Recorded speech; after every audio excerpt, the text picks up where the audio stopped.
Good afternoon. Welcome to today's Web of Science workshop, Build a Brand That Gets You Hired. This workshop is sponsored by the University of Maine Fogler Library. I'd like to take a moment to thank Anne-Marie Engelson of the Fogler Library for scheduling this webinar and also working with me for the better part of the last year to really customize this workshop to meet the needs of University of Maine's researchers. Today's workshop is divided into 3 sessions. The first session aims to describe what author ambiguity is, and then subsequently to review available tools and practices for mitigating that problem. Session 2 is a look at bibliometrics, those bibliometrics and their specific application to evaluating researchers as well as the institutions that they work for. We'll also talk about the responsible use of those metrics for evaluation, when certain metrics should and should not be applied. The final session is meant to be somewhat prescriptive in terms of giving guidance on when, where, and how one should go about publication planning, as well as a bit of marketing advice for growing your research brand.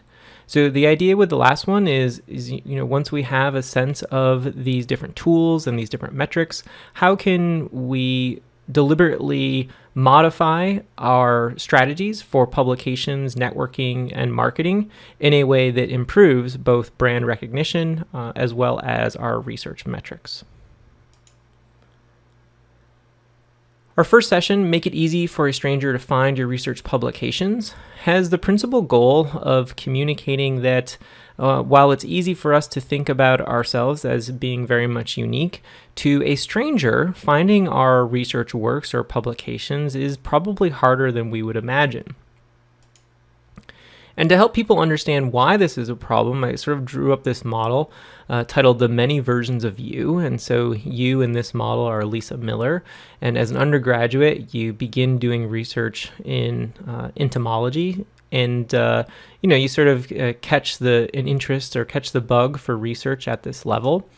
And as a graduate student, you continue to do research. That is your kind of principal goal of going to graduate school, but you change research areas and now you're doing research on bats.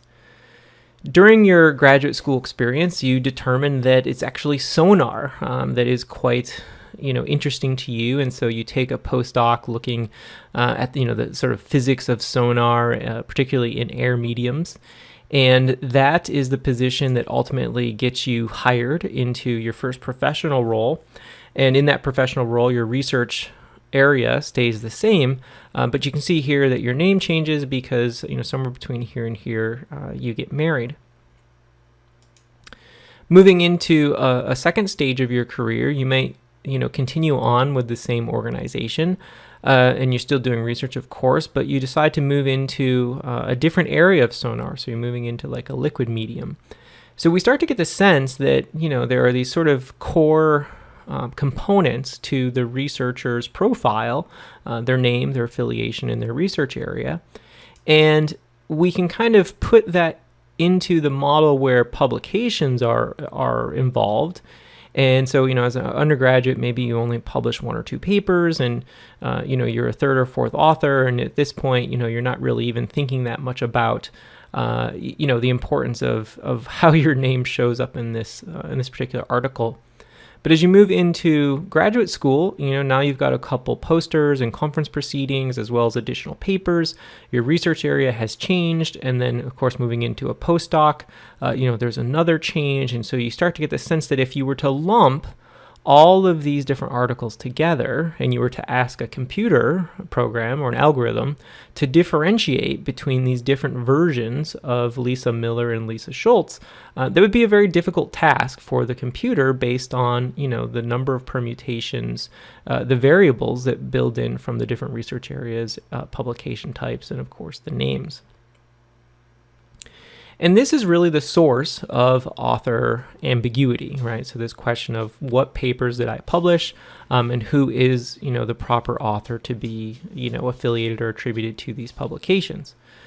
The kind of ironic thing of this is that I was just giving a presentation the other day, and a very senior person, someone who had been doing research for more than 20 years, In a single year, that person, who happened to be a male researcher, identified himself under 3 different names or 3 different versions of his name in the literature. So he had used his, he had published with just his middle or just his first initial and last name. He had published with his first name, and then he had published under 2 initials and his last name.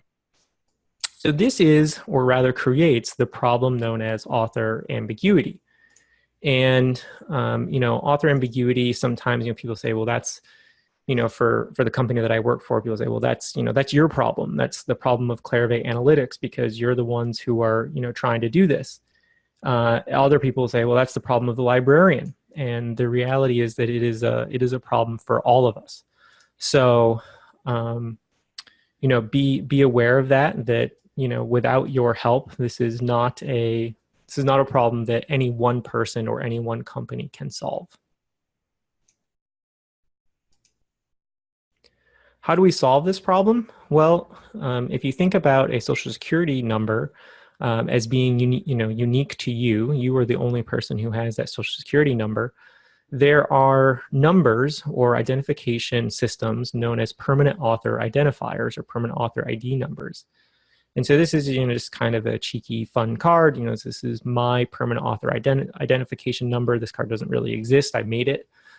And the numbers are accurate, though. So I do have a Web of Science researcher ID, which is something we're going to talk more about. And I also have an ORCID. And so you get the sense that if this is very unique to me, and I or someone who's close to me goes in and attaches my papers to this number, now suddenly we don't need to worry about how many different Nick Mitchells there were, or that some of those Nick Mitchells did research on, social science related work. Some of them were neurobiologists like me. Some of them were, human factor researchers, it goes on and on. There are a growing number of companies or systems, if you will, that produce permanent author identifiers. And I know based on your surveys that most of the people on the call are already familiar with these. So, so ORCID, we'll talk a little bit about the history of ORCID in a second, but ORCID is probably one of the more well-known producers of permanent author identifiers. And I think, if memory serves me correctly, more than 80% of the people who completed the survey said that they had an ORCID.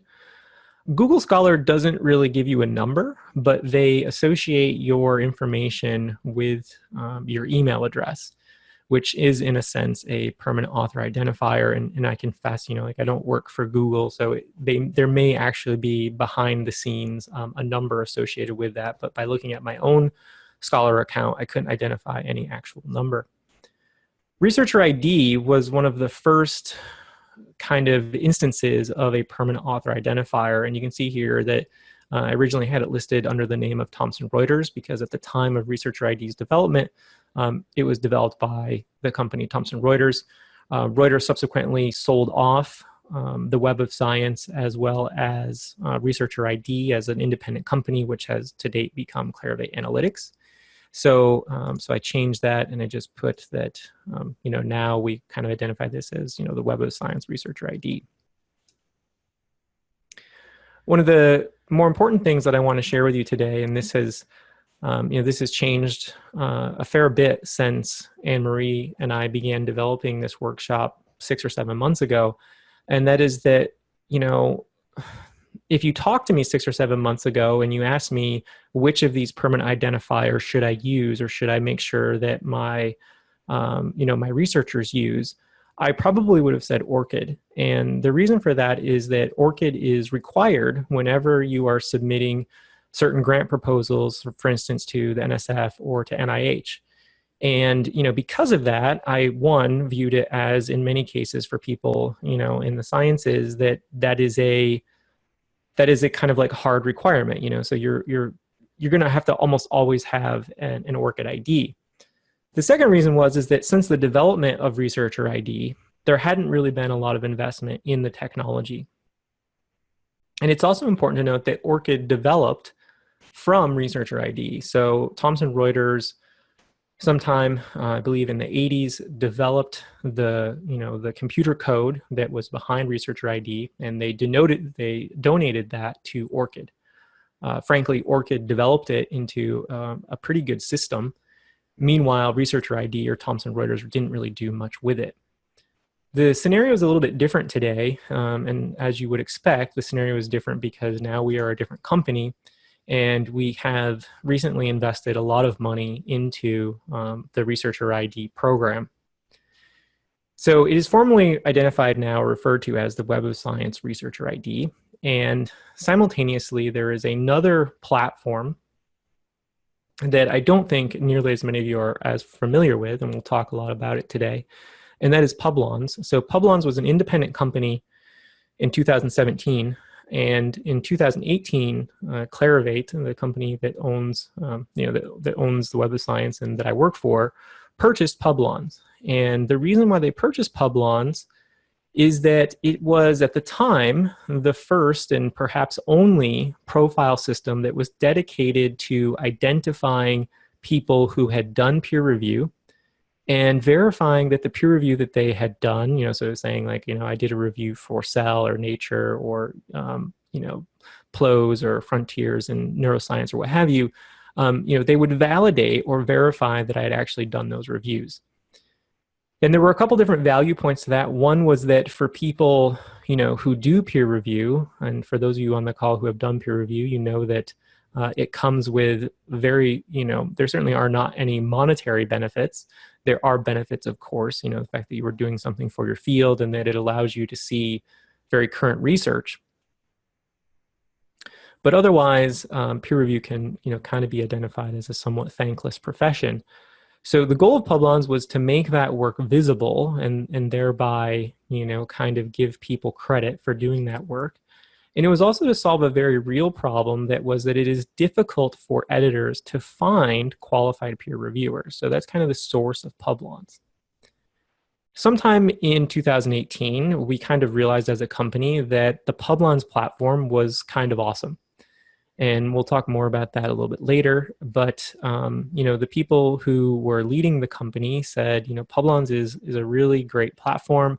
It's doing a lot of cool stuff. We like the user interface. We like the growth that we're seeing in it. What if we migrate Web of Science Researcher ID to Publons? And so as of about 10 days ago, so you guys are getting a very quick, feel of the evolving state of things. As of about 10 days ago, Web of Science Researcher ID became part of Publons. So for those of you who had researcher IDs, and I remember there being at least 2 or 3 of you, for those of you who had researcher IDs, you should have realized or received a notification from the Publons team that your Web of Science Researcher ID had been migrated to the Publons platform. So I'm going to kind of pause there and ask, has anyone received that email, and are there any questions so far?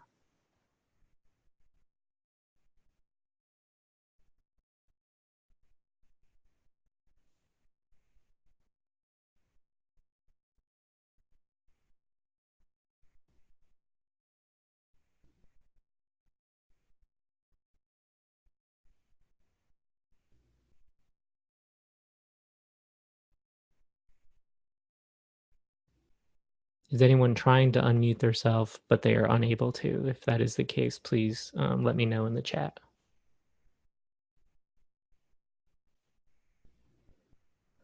Okay, thank you. So someone said that they haven't signed up yet. No questions so far. Thank you. So there were at least 1 or 2 of you who had a researcher ID, so maybe you'll feel more brave about sharing your experience when we get to that point. Just signed up a few minutes ago. Okay, great. Yeah, so if you're just signing up for a Publons account, then you would not have received a notification, right? So if you didn't already have a researcher ID, there was no reason for them to notify you that your researcher ID had been migrated to Publons. Okay, so we talked a little bit about Publons, and this is kind of a preview. We'll go into the actual product in a minute. But Publons is a profiling system, and so for those of you who've already gone in, you see that there's there's a sort of dashboard. This is this person's personal or private dashboard where you can see the the metrics associated with both their publications as well as their reviews. long term, what you should expect from Publons, and I think this is an important consideration, is that the goal of the Web of Science group, which Publons falls under, is to make Publons a 360-degree view of everything that the researcher does. So within the next year, you will find that Publons includes your publications, your peer reviews. If you function as an editor, you'll include that information. It will, of course, have metrics about both of those things, or rather all of those things.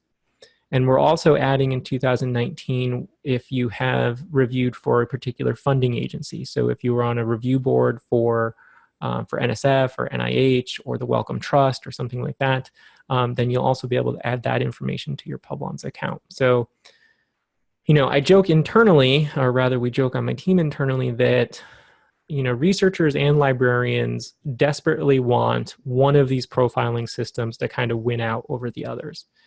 And I noticed from reading your surveys that many of you have a ResearchGate profile, an academia.edu profile, a Scholars profile, a Researcher ID, and an ORCID, as well as LinkedIn and on and on and on. And that's like crazy, right? Like why do we need to have all of those? So in some respects, my personal hope is that Publons is good enough, right? So like I'm not selling it just because I'm here and like marketing it to you. I think for all of us, for the sake of the entire research community, it is my sincere hope and expectations that Publons will become good enough that people will say, maybe we'll still maintain those other accounts, or we will link them, because in many cases, as we'll see, Publons allows you to link your accounts to those other profile systems. But I'm really hoping that Publons provides, this really excellent interface, functionality, connectivity, so that people can just finally be like, okay, this is the one, or like, this is the one that I manage for research, and then I'll keep my LinkedIn, and, like that's kind of it.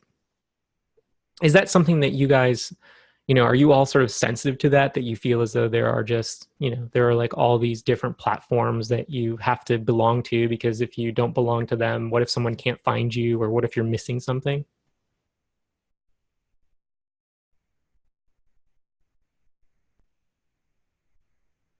We are getting lots of nods in this classroom, so it does seem like that is the case over here.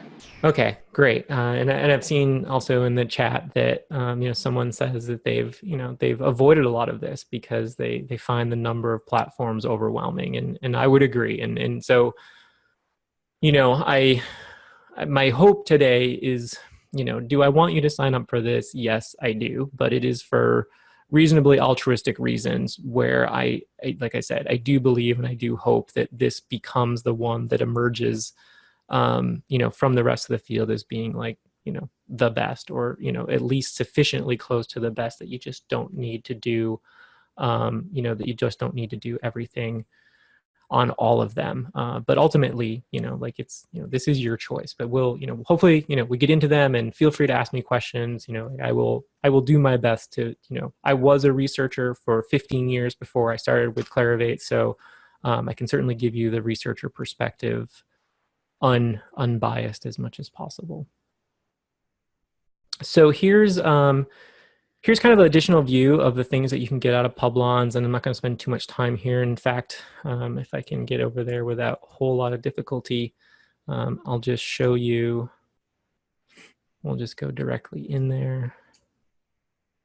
So for those of you who have not created a Publons account yet, I will chat this over to you so that at some point later in the session, I'll give you time and kind of walk you through that process if you want to set up your Publons account. Again, do I think you should? Yes, but I don't want you to feel like, oh gosh, I have to have another one of those. So if you're like, let me, let this guy make a good case before I go in and create another one, then that's totally fine. So I probably need to log in.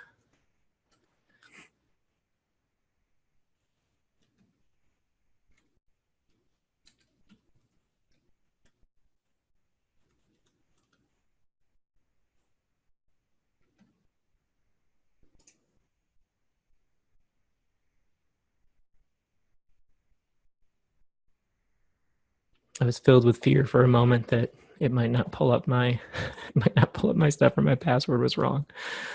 So you can see that, you know, I've already connected my ORCID ID. This is my you know, my Clarivate researcher ID, and this is my LinkedIn profile. So you can see here that you have the ability to connect your Google profile as well as your LinkedIn profile. So far, what I've found is that really very little of this information from your LinkedIn profile is being pulled into your Publons profile. For the moment, it mostly appears to be an alternate way of signing in to Publons. So, you know, are those options there? They are. I don't think that you need to rush to connect to your LinkedIn profile, LinkedIn profile and your Scholar profile, but the options are there. One of the major things we'll talk about is the importance and the utility of connecting your ORCID. So let me try to,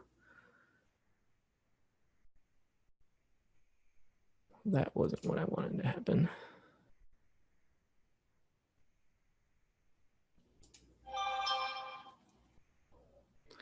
There we go. Okay, so the first thing I'm going to show you, we'll go to this sort of like back door in a second, but we'll look at my public profile. And, you know, I'm not a very impressive researcher, but I think in a lot of cases, that's the nice thing about using my my profile is, you know, I feel a little bit self-conscious sometimes putting up someone from Harvard or wherever, you know, who has 84 or 212 publications. So, you know, I'm the guy on the call. I'm pretty, you know, pretty authentic. So a reasonable number of publications. And, you know, like I said, within the past month, this is new, right? So the ability to include my publications is new. The time cited and the H index as well as the peer reviews have kind of always been here. The additional stuff on the side, summary, metrics, publications, and peer review. So you're going to find that there are metrics related to both publications. So you can think of this as being a citation report. So these are, you know, my publications and, you know, time cited in different years. And you know, one reason why I think that this is important, at least for the Web of Science group, is that prior to putting publications into Publons, the only way to get this citation report was to collect all of your articles in the Web of Science. If you didn't have a researcher ID, collect all your articles and then run a citation report. So, you know, I get a lot of phone calls throughout the week, you know, from different administrators and librarians, like, how do I create a citation report for this person, you know, in the Web of Science? How do I find their articles and what's their H index? And you can do those things in the Web of Science, but that ultimately, what you need to keep in mind as a researcher is that it takes someone time to do it. And the person who is doing it probably doesn't know as much about you and your publications as they should. So the value for me is that this is publicly open, right? This goes with me no matter where I work, you know, so whether I work for Clarivate or I go back in academia, like, this is always my profile. I'll always have this researcher ID and I'll always have this ORCID. I know that the publications that are in here are up to date, right? So that these are all my publications, and this is an accurate representation of my H index as calculated from the Web of Science. And we'll come back to that a little bit later today. You do have the ability to link directly out to ORCID. So one of the benefits of integrating your ORCID account with your Publons account is that you can step from one directly into the other. And truth and disclosure, you know, I had actually updated my ORCID account. You know, that was the one for years that I had kind of put a lot of time into. And if you look at my Publons account today, like, I still haven't put in, you know, my different affiliations, but my my papers that are indexed in the Web of Science are transferred over into Publons. And actually, I made an error in saying that. So one thing to keep in mind, an advantage to using the, you know, Publons versus just using researcher ID is that now all of your publications, right? So whether they are indexed in the Web of Science or not, all of my publications show up. But your H-index is only calculated based on the ones that appear in the Web of Science. All right, so that is, kind of two important things about this is that in order for Publons and the profiling system to be of maximum utility to you, you want it to be a place where you can see all of your publications. So you go to publications. So you want it to be a place where you can see all of your publications. And then it also communicates to the end user very quickly whether or not that particular journal is indexed in the Web of Science. As we'll talk about a little bit later, I'll give you the two sides of this. So side one is from like the company standpoint, we want to remind people that this is a Web of Science product. But from the researcher standpoint, as well as people who might be evaluating research, we want people to know which journals are indexed in the Web of Science and which journals aren't. And the reason for that is that because the Web of Science is a more selective indexing platform, many institutions use whether or not your publications are published in the web, or indexed in the Web of Science as a certain bar or qualifier for, like how good is your research? Did you publish in a journal that was deemed valuable enough by Web of Science editorial to be indexed? So for instance, I was visiting a school in Florida a couple weeks ago, and they told me that for their promotion from assistant to associate professor, that if you published 21 papers or more in the Web of Science at the time of going up for promotion, that it was pretty much like a green light, that, at that point, the evaluation committee was of the opinion that, the rigor of your research was strong enough that they didn't need to spend a lot of time debating whether or not, you were doing high quality research. So that's the kind of, direct from research side of things. So pause, there was a chat. What is the Google option linking to? And that is a fair question. In truth, I'm not positive. What I think it is linking to, again, is just to whatever personal, Gmail account that you give. And then at a minimum, it would allow you to log into Publons with your Google account or with your Gmail account password. So at a minimum, it includes that functionality. Beyond that, I didn't connect mine as of yet, and so I haven't had the chance to fully explore if it brings anything else in. Okay, great. Okay, so that's a quick look at the publication side of things. Just because we are here, let's also take a look at the reviews, though mine's not very interesting because I've only done one review. So I did have another person. Just give me 1 second. I'll grab her name and I will. So for those of you who feel like you don't have sufficient publications or you don't want to take the time to sort of like do your own right now, you can use this sample profile for the rest of the workshop. Oops. Before you move on too far, we do have one more chat question. Yes. Where do I find my researcher ID? Good question. Sorry, my chat panel keeps running away from me. So there are a couple different places to find your researcher ID. One is that you can go to the Web of Science and look for one of your publications. So if you go to the Web of Science and you find your publication and you've already appended that to your researcher ID, you will be able to find it in that way. And if that doesn't work for you, shoot me an email or shoot me a chat to follow up with you afterwards, and I'll see if there's I'll find a way to get it to you otherwise. But normally, as long as you've attributed it to at least one of your publications, we should be able to go into the Web of Science and kind of backdoor it to find it that way. The reason why I'm not recommending that you do it in Publons is because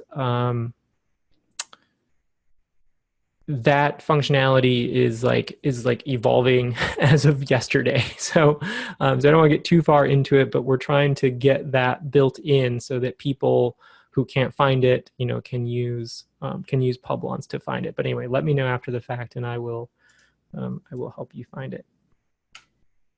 Okay, so there is the um, the sample profile. Let me load this one for you. So you can see, my background is in neuroscience, and so I tried to pick someone who had like somewhat of a different background. So this woman, and by the way, I didn't use someone from the University of Maine because sometimes people are sensitive about that. So sometimes it's cool because you're like, oh, I know that person, but sometimes people are like, oh, I'm sensitive to you showing my information. So this is kind of a random person, and we can we can look at her peer review. So again, it's a very similar model where oftentimes I get questions. Well, Publons originally had the slogan that we were making peer review transparent, and and people rightfully were kind of like, wait a minute, like you're showing everyone my like review statements. And so there was initially a lot of education about that. And that, kind of like for a separate session, if you're interested, let me or Anne-Marie know. That really gets into the different types of peer review, blind versus open, double blind, single blind, etc. In this case, these little emblems or symbols are telling you that this person has completed 6 reviews for the Journals of Gerontology and Oxford University Press. It is a journal that is indexed in Web of Science, and you see that the rest of them kind of read out like that, right? So you're really just getting the number of journals that they've reviewed, or excuse me, the number of manuscripts that they've reviewed for that particular journal, and the and whether or not it is indexed in the Web of Science. So you can also see their metrics.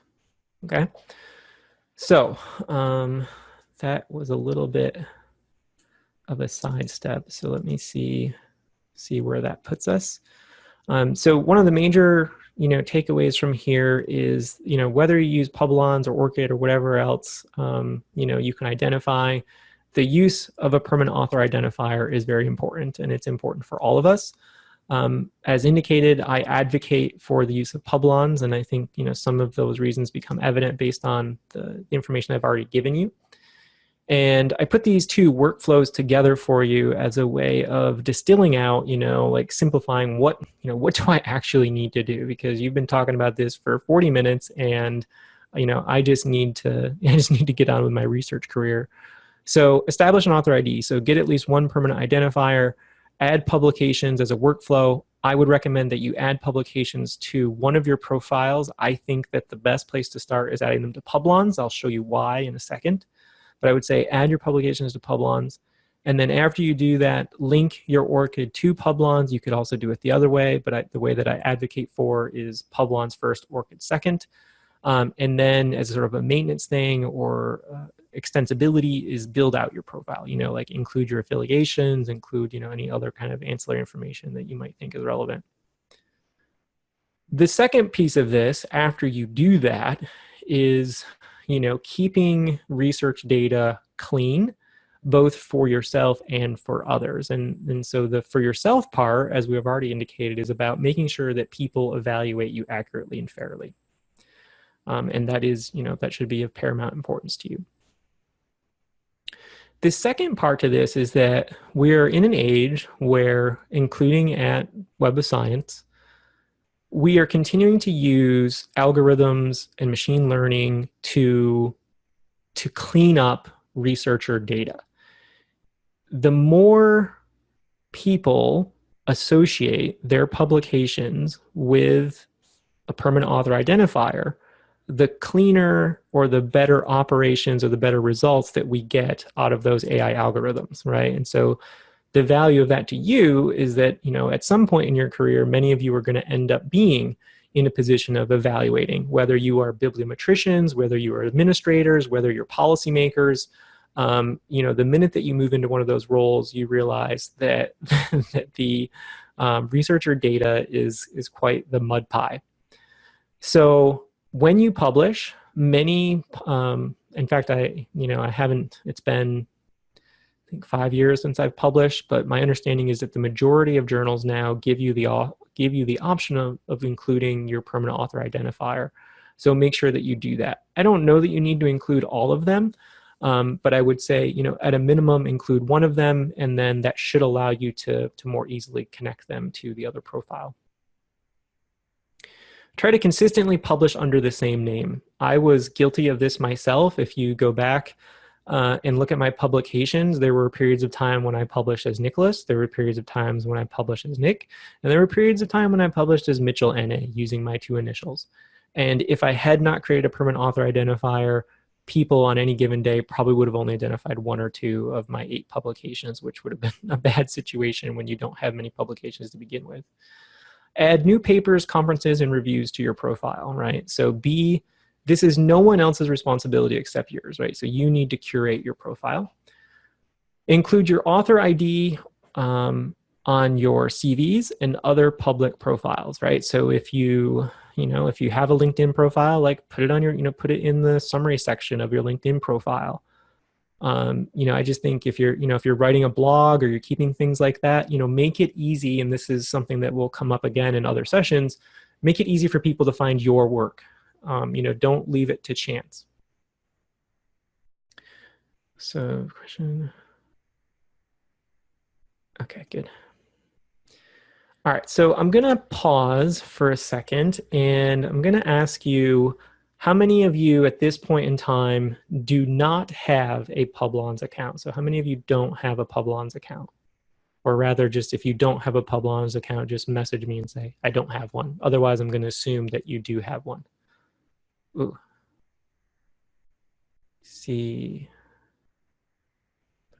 Anne-Marie, can you unmute Nancy Curtis? She's just raising her hand to say that she has one, or doesn't have one. I don't have one. Okay, great. You don't have one. She's in the classroom. Do you want to, great. Nancy, do you want to take time to set it up now? Do you have accessibility to a computer? Do you want to do that? It's a moot point given where I publish. Okay. Well, it is pretty easy to do. For those of you who do want to take the time to set it up, that is part of the goal, one of the goals of this session. So you can, click on, use the link that both Anne-Marie and I chatted in, and, create a Publons profile. We're going to, basically, open it up for about 5-10 minutes worth of questions. And then, then we'll take a break and kind of go from there. For those of you who have a Publons account, how many of you have linked those or already integrated those with ORCID?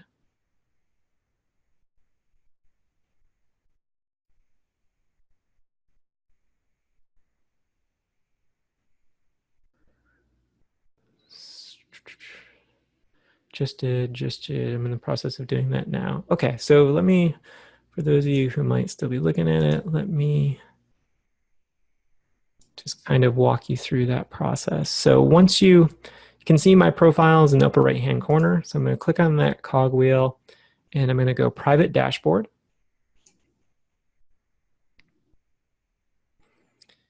And once I'm in the private dashboard, I'm going to scroll down the menu under settings. And I'm going to go to permissions.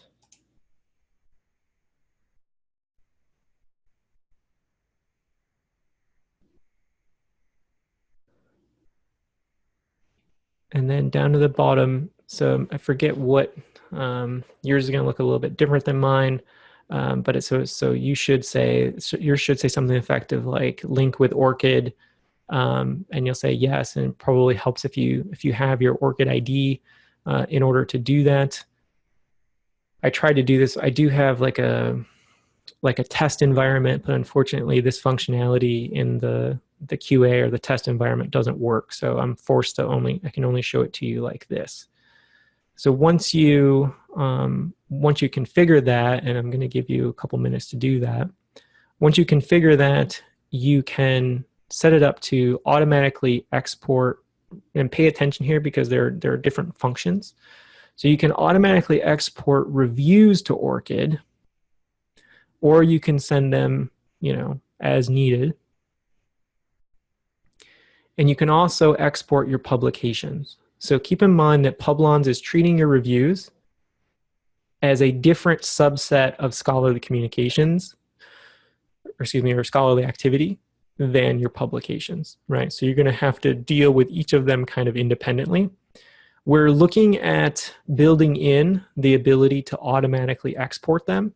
I can't make promises of, when that will happen. I'm just letting you know that, we've gotten feedback that this is valuable, because again, people don't want to have to go in and manually do it. Especially if I'm telling you like the goal is to only maintain one profile, it would be really great if you could, just maintain your ORCID profile, or excuse me, your Publons profile, and then send those things to ORCID. But I can do that. So it's great. We started updating your publications on ORCID. They won't update because they're already there. The second piece of this is to go to where we were before, and that is the account. And in the account, you should be able to see that this is, if you want to remove those for any reason, that is where you would do it.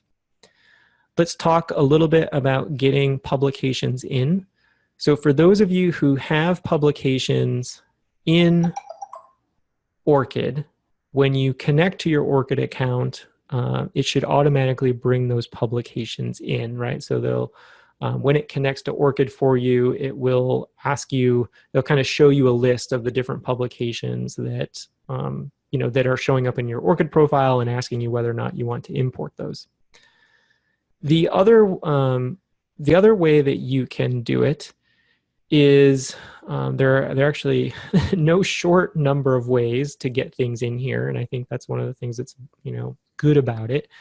You can import publications that are in the form of a comma-separated file or a CSV. You can import things that are in the form of a bibtext file. And you can import things that are simply, I guess in the case of CSV, they would just be like a DOI. You can connect, so you can go into the Web of Science. And so I will, let's go into the Web of Science. And I'll do an author search.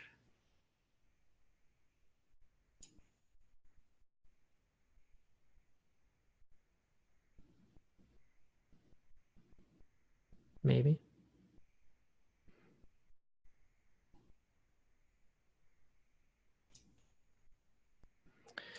So while I'm waiting for the Web of Science to load for me, so the question from Rachel, I'm in the process of doing that, found a web, but it didn't include a research ID for me.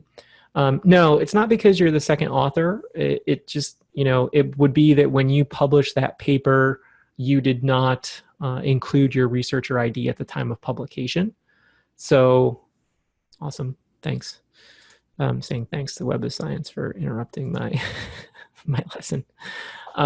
Yeah, so it's not that has nothing to do with whether or not. So that's the great thing about permanent author identifiers. They work whether you are a first author, second author, or 10th author. So it sounds like we have a little bit of work to do on finding your researcher ID. So Rachel, just shoot me an email outside of the workshop. Yeah, great, and I will I'll help you get it. You may have noticed at the top of the Web of Science screen that the Web of Science is undergoing maintenance today. You can imagine my enthusiasm when I saw that.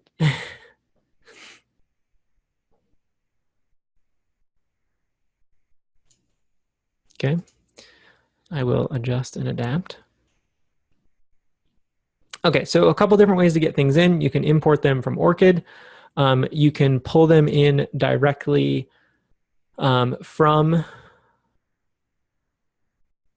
Yeah, you can pull them in directly from the Web of Science, right? So it says we have found 865 publications that match your email address and or names. And so you can, you can see those and say, whatever, like, yes, bring those in. You can see the, different options here that I can, import them based on PubMed ID, DOI, et cetera. Or you can just upload an entire spreadsheet if you're keeping things in, EndNote or something like that, and then that's the best way to do it for you. So a lot of different options for getting things in, and hopefully one of those, works for you. Any questions about building your Publons profile? Any questions about getting publications or reviews. I'm sort of stressing reviews because I didn't really tell you how to get reviews in here. So is anyone doing peer review and they want to know about that? We'd like to learn about it in the classroom. Sure. So like I said, we realized pretty early on that Publons was doing some things very well. And really the thing that they are, what they are doing very well is they are making it easy. And so in the last fall, I started giving joint presentations, panel presentations with peer reviewers, and some who had Publons accounts and some who didn't. And, I'd say, well, why do you use Publons and what do you like about it? And one of the things that they said they liked about it is that Publons has connections or collaborations with hundreds of journals. And so the result of that is that when you review for a journal, the journal will ask you, when you finish your peer review and you submit it to that journal, the journal will say, would you like to add this to your Publons profile? And it's a button, and you just say, yes, that's what I would like to do. And the rest is done, right? So the rest is totally done for you.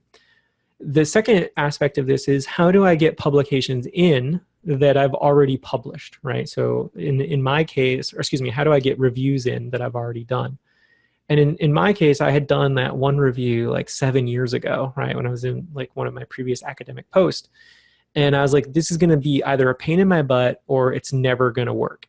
And it was neither. It was neither of those things. And so the answer is that you find the email that the editor sends you. So when you finish a peer review, the editor sends you an email that says, thank you for your contributions, like blah, blah, blah.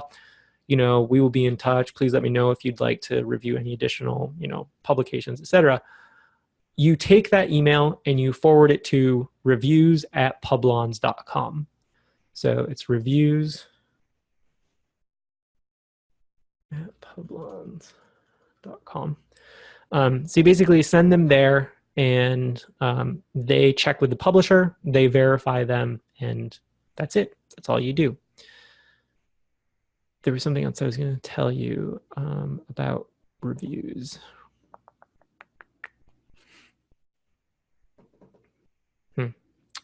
Oh, sometimes people say to me, I remember, sometimes people say to me, what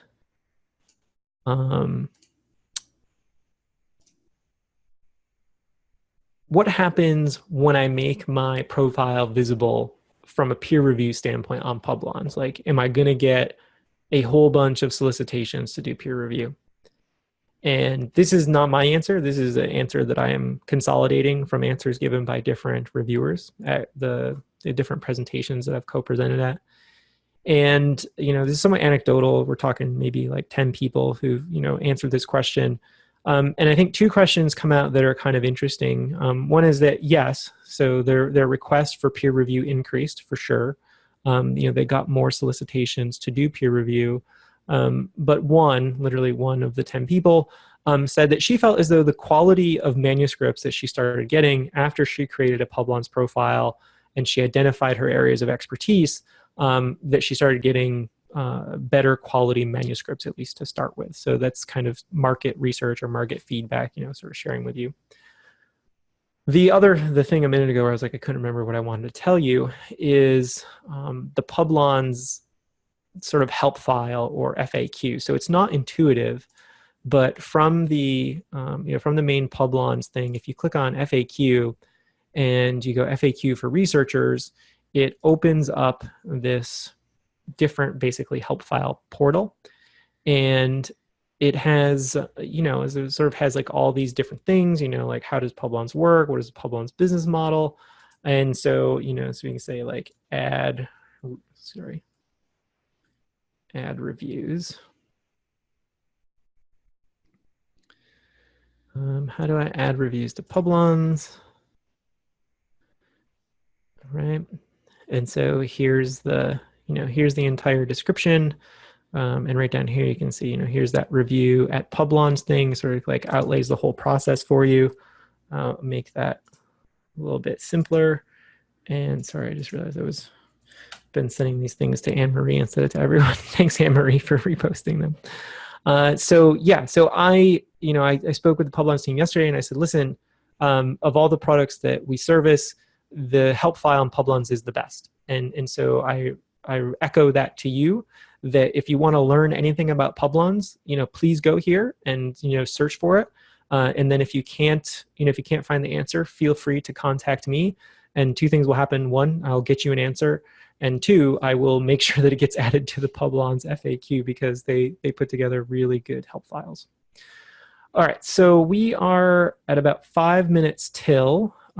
We've kind of covered the sort of reason for why it's helpful to have permanent identifiers. We've covered that they are valuable for for everyone, and that it's an us problem, not a you problem, as my wife likes to say. So we also walk through how to get things into Publons, both in terms of reviews as well as publications. You all echoed the need for one of these systems to seriously outperform the other, so that we can all stop managing so many different accounts. And I will continue to share that with others. Are there any other things, I'm going to kind of pause here. I want to open it up to you. And I want to just kind of like unmute everyone. And so, prepare to remute yourself if you don't want to be unmuted. But I'm going to kind of like unmute everyone. I'm just kind of curious, what do you think so far? Is this helpful? Are there other questions, other things you'd like to know about? That's a bad idea. That was a bad idea. I've just remuted all of you. That was a social experiment. Sorry. Can I unmute Anne-Marie? Do you want to add anything? No, I'm set. Sorry, that's also the wrong. I got it. No, I have nothing to add. Does anybody else in the room have any questions? Can you hear me okay? I hear someone. It's Rachel. Can you hear me? I can hear you, Rachel. Yes, please. Cool. I wasn't sure if my laptop mic would work. This is fantastic.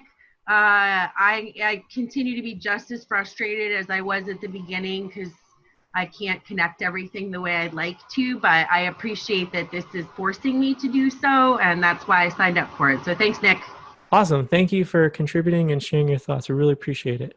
Yeah, you'll definitely hear from me afterwards, because I'm not finding the one publication that I have in Web of Science. I found it, but I can't connect them. Okay. And it's upset about not knowing that I am, in fact, that author. So there seems to be something I need to do in the background to allow me to add that. So I'll email you separately. Yeah, I would love to help you, and appreciate you being patient and willing to deal with it after the workshop. Yeah, absolutely. Thanks. Mm-hmm. I'm muting. Okay, thanks.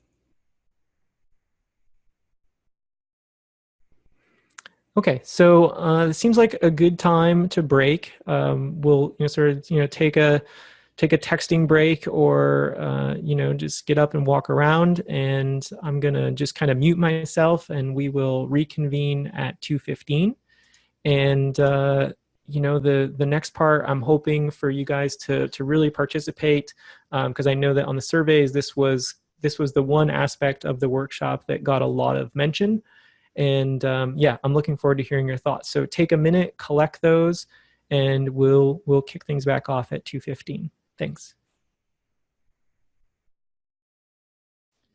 So we're going to start off this next session talking about metrics. And if you're probably curious, what is my experience with different hiring and promotion committees, using these metrics? And it kind of comes in two forms. The first is that when I was an academic, I did sit on 3 different search committees, and those are primarily undergraduate institutions, so they were not necessarily motivated by strong research impact, but I think it still was kind of instructive in terms of how people at various levels of academia think about research impact. The second kind of perspective that I come with is that as I travel the country meeting with librarians as well as administrators and researchers who are in the practice of evaluating other researchers. I get an insight. Sometimes that insight is a little bit disconcerting. And what I mean by that is that it is not uncommon for me to interact with someone who is in a position to make a decision about someone's career, and that person is operating under an understanding of a metric that is incorrect, I guess is the best way to say it. And that always, troubles me. And I think that there are a couple different ways to come at that. And one of the ways that I hope to come at that is by educating the people who both are, maybe in the process today of being evaluated by others, but also at some point in their career will be in the business of evaluating people who are, going up for a position or promotion or, what have you. So again, this is one that I hope that you, feel free to, speak up and engage with me. So when I meet with these different people, in different offices, and I talk to them about the metrics that they are using to evaluate people, I'm obviously not conducting a formal survey, though that's something that I certainly am thinking about doing. So this is really qualitative, right? So I'm just trying to, give you some sense of how often I hear people say like, well, we use total publications, right? So I mean, just about everyone that you're going to speak with who's in a position to evaluate others is going to use total publications. And that's, on the one hand, like that's good because it's hard to mess that up, right? You're just like counting how many publications does the person have. But on the other hand, it's a very simplistic measure of how impactful someone has been. And like we sort of accept that in some cases, it takes years to produce a certain publication in one field, and in another field, it may only take several months. There's not diminishing one for the other, but it's just, being at liberal arts institutions, when I was an academic, it was very common for people to talk about differences between disciplines. The other thing that comes up, and this came up when I was on hiring committees, was journal name. I would be in a department of biology or in a department of health sciences, and people would say, oh, well, he's published in X, or, she's published in Nature, and that's a really big deal.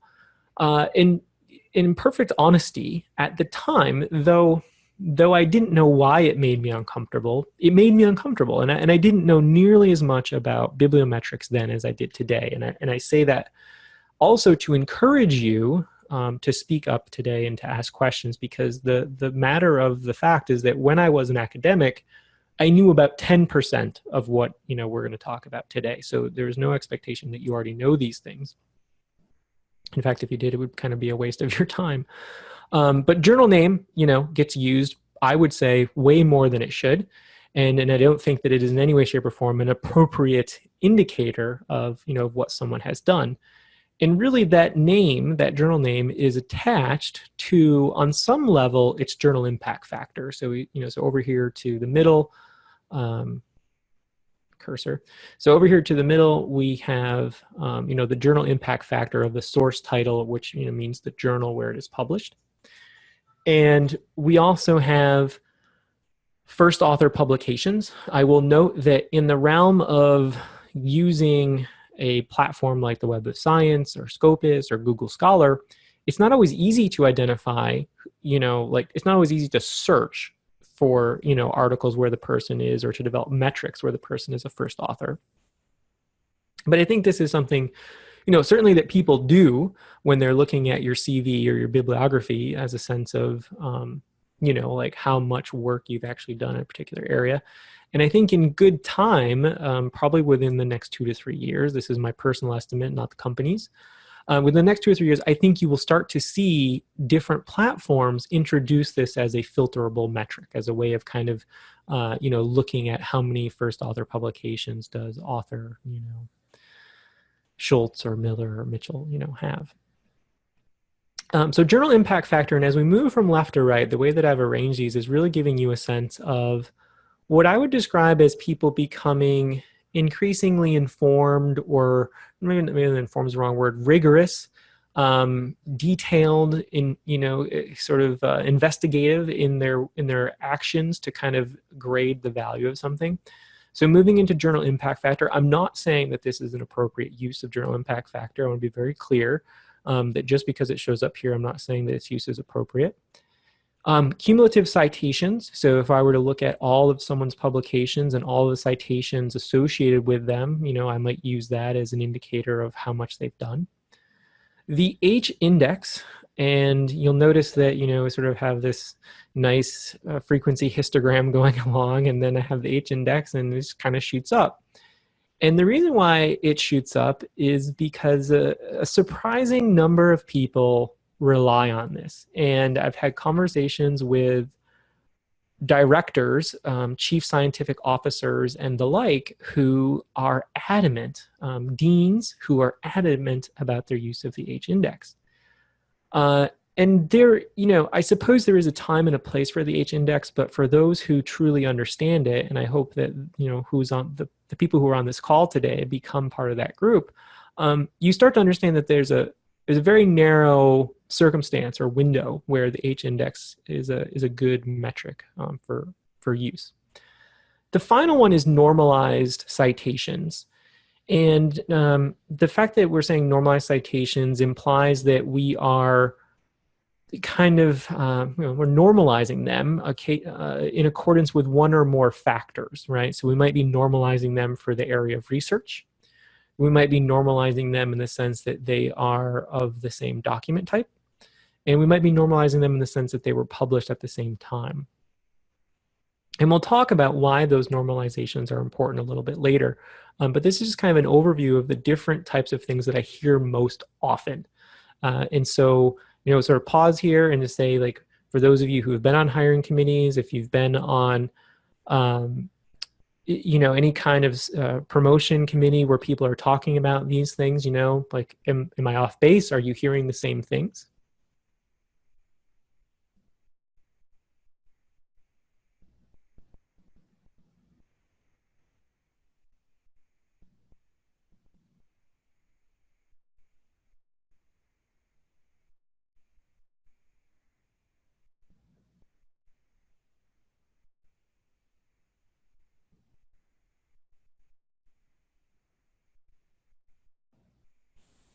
Okay, so Susan says, yes, she hears the same things.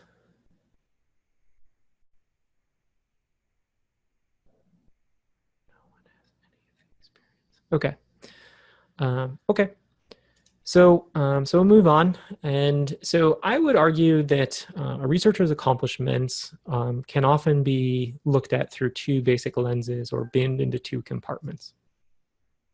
I think those compartments are productivity and impact. And so whenever you think of productivity, just think counting, right? So these are just the things that people are counting, and how many publications, how many conference proceedings, et cetera, et cetera. And in the realm of impact, that is really about citations. So how many citations are and whether it's normalized or it just really comes down to citations. Is the work being cited? So productivity metrics, as I said, I'm just kind of outlaying a few of them, so you can see that all of these start with number of collaborating countries, number of collaborating institutions. These are not necessarily used frequently, but they do exist. Journal impact factor, whether or not your publications exist in a journal that has an impact factor, so documents in a journal impact factor, as well as what is the score of the journals where you publish. And then the H index, which now that I'm looking at it, should probably be over in the impact metrics because it's based on citations. So forgive me that one, it's in the wrong place. Impact metrics, total citations, average citations per publication, rank within group, where the ranking is determined based on the number of citations. Journal normalized citation impact. In this regard, what we're saying is, compared to the other things published in this journal, compared to the other articles published in this journal, how does my particular document fare? And then category normalized citation impact. So compared to the other things published in my research area, how does my document fare? And percent documents in top 1%. So again, all based on citations, highly cited papers. These are documents that are in the top 10%. Percentile in subject area refers to, based on the field distribution, where does this particular paper fall in terms of its citation count? And impact relative to the world. How does this paper compare to all publications in the world? So, there are a lot of metrics out there. And for the record, I would say that this probably makes up about at least 25%, and maybe as much as 50%, but there are certainly a lot more out there. Where and how are citations counted? And it's a good point for me to make that there are other places where citations are counted, but these are probably the three that you will hear referenced most often. So the Web of Science, Scopus, and Google. And what you need to be aware of is that each of these platforms counts citations differently. And you should be thinking to yourself, well, how is that possible? Isn't a citation a citation a citation? And on the one hand, yes, you're correct. But on the other hand, how those citations are identified depends on a couple things. So we'll take the Web of Science case first. So in the case of the Web of Science, for every article that is indexed in the Web of Science, the algorithm behind the Web of Science says, identify all the other papers, scan all the other papers indexed in the Web of Science and look for, in their bibliographies, citation to this article, right? And that's really what the Web of Science is. It is a citation database. So those linkages are made at the time of indexing. So nothing, the world from the standpoint of like counting citations is limited, right? There's a limited scope to it, and that scope is the Web of Science. In the case of Scopus, it is not uncommon for people to say, well, I have more citations in Scopus than I do in Web of Science. The principal reason for that is that when it comes to indexing articles, Scopus is less restrictive than the Web of Science. So it's really a matter of statistics or probability that if you index more articles as a whole, it's more likely that you will identify a citation or an additional citation to an article that may be shared between those two databases. It's also not a citation database, but it still kind of identifies citations in a reasonably similar fashion. Google Scholar is probably the most unique in its identification of citations. Many of you, I noted, use Google Scholar, and you may also be using it for your citations. So this comes up a lot when I'm meeting with researchers as well as librarians and administrators, that they like to use the citation counts in Google. I'm not a gambling man, but if I were, I would hazard a gamble that it is because citation numbers tend to be the highest in Google. Higher than they are in either of these two options. And, of course, there are others. What you need to be aware of, though, is how Google counts citations. And the manner in which Google counts citations is that it's a web crawler, right? So the functionality of Google as a search engine is it is a web crawler. So it crawls the web looking for instances of citation to the article in question. If two of those instances are from an identical article, one that has been posted on someone's personal website and one that shows up in a repository, Google does not, differentiate between those two things. It just calls them two separate things, right? So it gives two separate counts. And in this way, people often end up with higher citation counts in Google than they do in other places. It's not my interest today in debating whether this one or that one is, better, best. What I'm trying to do is make you aware of the differences and keep in mind that at the end of the day, if you choose to use Google for your own personal sense, but the people who are evaluating you are using Web of Science or Scopus, and you say, well, I have, an H index of 14, and their version of your H index is 8, that discrepancy, it may be because of how they are looking at it or how they are evaluating the person. And so, go into the conversation armed with that knowledge, and also be aware that your H index will vary depending on which platform you are using as the source of your citation counting. And because your H index will vary, so will basically, H index is tied to citations, and because citations will vary, basically any metric that is tied to citations will be, will affect the, will affect the readout of that particular indicator. Any questions before I move on?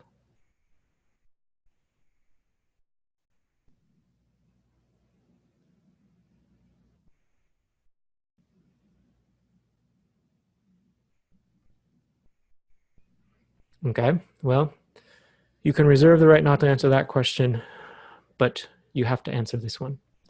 Are all documents equally likely to be cited?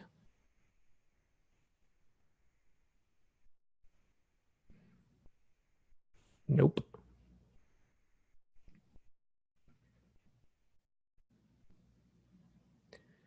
Okay, so good. Okay. So no, they are not. If you'd like to think a little bit about which documents are, more or less likely to be cited, that's a pretty good use of your time. Yeah, so Nancy, right, definitely not. Book reviewer here, right. So certain things like books will certainly not be highly cited. So in addition to that, what factors might influence a publication's probability of being cited? So when you think about the things that might influence its probability of being cited, we'll build off of Nancy's, and she says, books are probably, not going to be highly cited. So a book is a type of scholarly communication or a type of scholarly document. Can you think of a particular document that might be likely to be cited more frequently?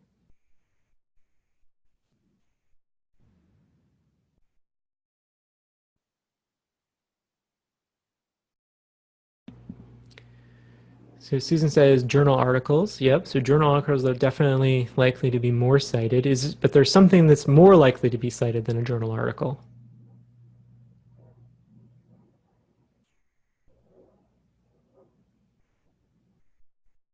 Ah, yes. Review articles. So review articles are probably more likely to be cited than just about anything else.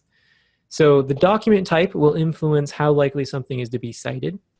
Also, the longer something exists in the scholarly space, right? So from the time it's published to present, the bigger that span of time is, the more time it has for people to read it and people to cite it, right? So time plays a very important role in whether or not something will be cited. The final thing is research area. Research areas vary in their rate of citations. So some research areas like the biomedical sciences tend to have very high or very rapid citation rates. Contrast that with linguistics or mathematics, religion, or even physics, and those things tend to not exhibit the same citation rates. And so we have to be careful about making comparisons about the quality of a researcher's work or the impact of a researcher's work when we're looking at two different researchers, and they are from different disciplines.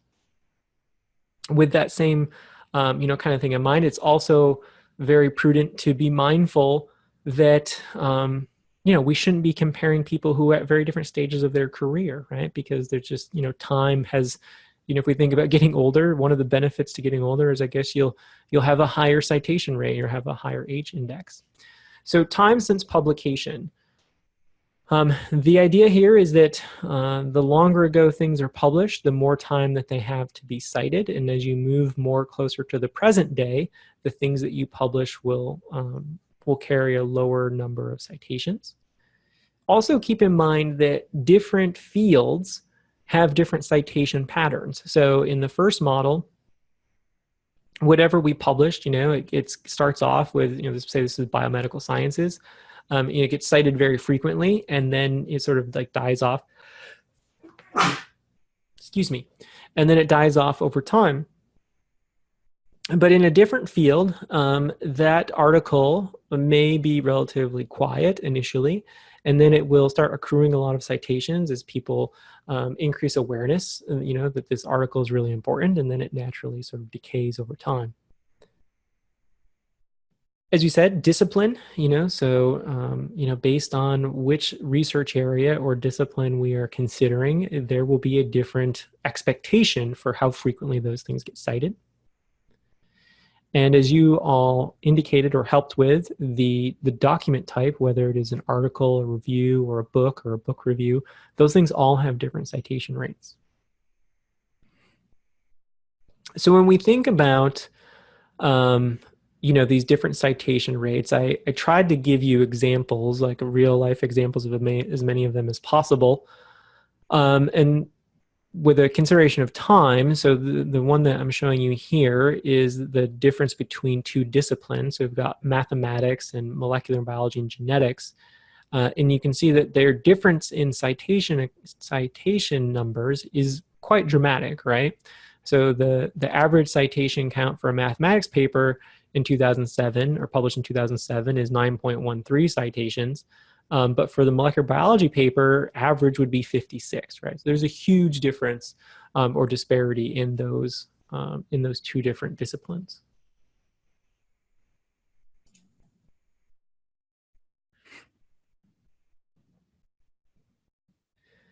This is kind of like a hidden functionality or sort of behind the data thing to be aware of. And so for those of you who are familiar with the Pareto principle, he was the individual who minted the 80-20 rule. 80% of the problems come from 20% of the workflow, or 20% of the people do 80% of the work, like these types of analogies. And so in this case, it's important to realize that 80% of citations are affiliated with 20% of papers. And the reason why I think that's important is because there's a tendency for evaluators to look at a publication and say, well, that thing hasn't even been cited. Their work isn't that influential. Hasn't even received like one citation. But when you realize that the majority of citations go to 20% of papers, that kind of puts it in perspective. The other thing to kind of be aware of, and this has implications throughout our workshop, is that the number of publications, I just read this morning and now I'm forgetting what the actual number, the doubling number was. But let's say that the number of publications, doubles every 12 years. The number of publications being published doubles every 12 years. I can't remember if it's 12 or 6. So either way, like that's a pretty fast like doubling rate.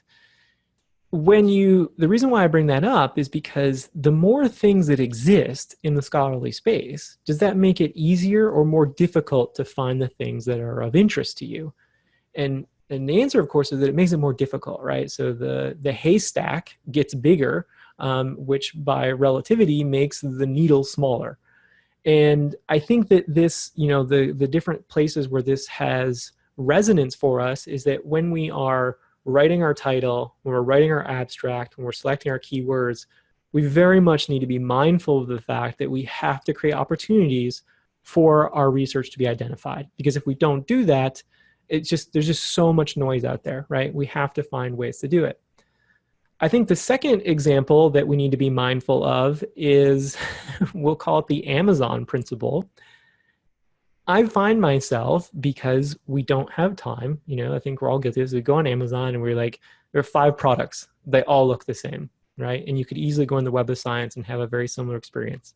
There are 5 articles. They all look the same. But 2 of those articles have over 200 citations. And 3 of those articles only have 20 or 30, right? You have a limited amount of time. On Amazon, you choose the one that has 3.5, 4 stars because you think that, you're going to trust the social proof that someone else has read those and those must be the better products. I think our tendency is to do that with research articles as well. And there's a certain acceptance of that, but I think there's also a certain caution that we need to be careful about, placing, where we place that emphasis. So I want to talk a little bit more deeply about some of these other citation-based metrics. And so one of them is the Hirsch index. So the Hirsch Index was developed by a researcher named Jorge Hirsch, and I'm giving you his literal definition, not because I think it is the definition you should use, but actually because I think it's a really complicated one to start with. If he has or she has at least H publications for which she has received at least H citations, this is her H index. Like that has very little meaning. So I try to, clean that up a little bit. And so for a person with an H index of 13, that means that they have published at least 13 documents, and each of those documents has at least 13 citations. So I find this one to be a little bit easier to grasp rather. There are a couple different ways of approaching this. I will be honest with you that I'm going to skip over this one because though I enjoy it, is the one that often leaves people most confused. So I'm gonna move through it, and if we have time or you want to go back to it, we can. This is the one that tends to bring people to the aha moment the most quickly. And so on the x-axis, we have journal articles ranked by number of citations. So the first step in determining or calculating someone's H-index is that you have to arrange the articles from highest number of citations to lowest. So the numbers here, so the person has a total of 15 publications, or at least that's what I'm showing you.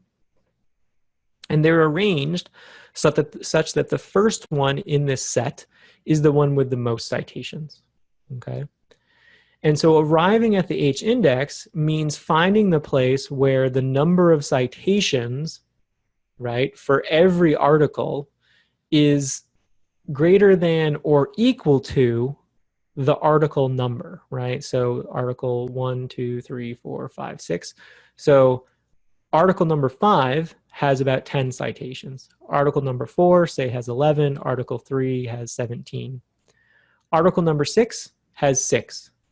When we go to article number 7, article 7 only has 5, right? So the H-index cannot be higher than 6 because there are only 6 articles that have at least 6 citations. So all 6 of these guys have at least 6 citations. It can't be an H-index of 7 because while there are 7 articles, right, there are not 7 articles that have at least 7 citations. Probably depends on how heavy of a lunch you had, whether or not that is digestible.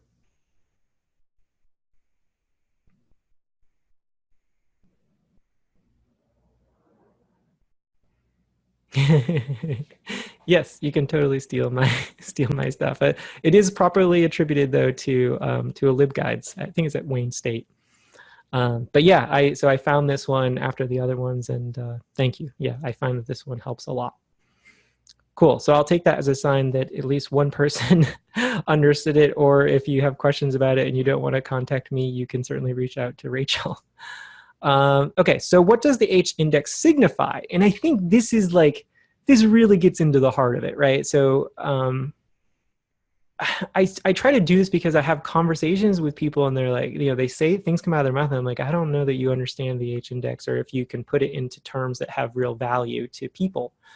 And so for me, I think about the H-index as being an indicator of both productivity and impact. And the reason why I say that is because, productivity is about numbers and impact is about citations. And so the H-index is combining those two different indicators or those two different metrics.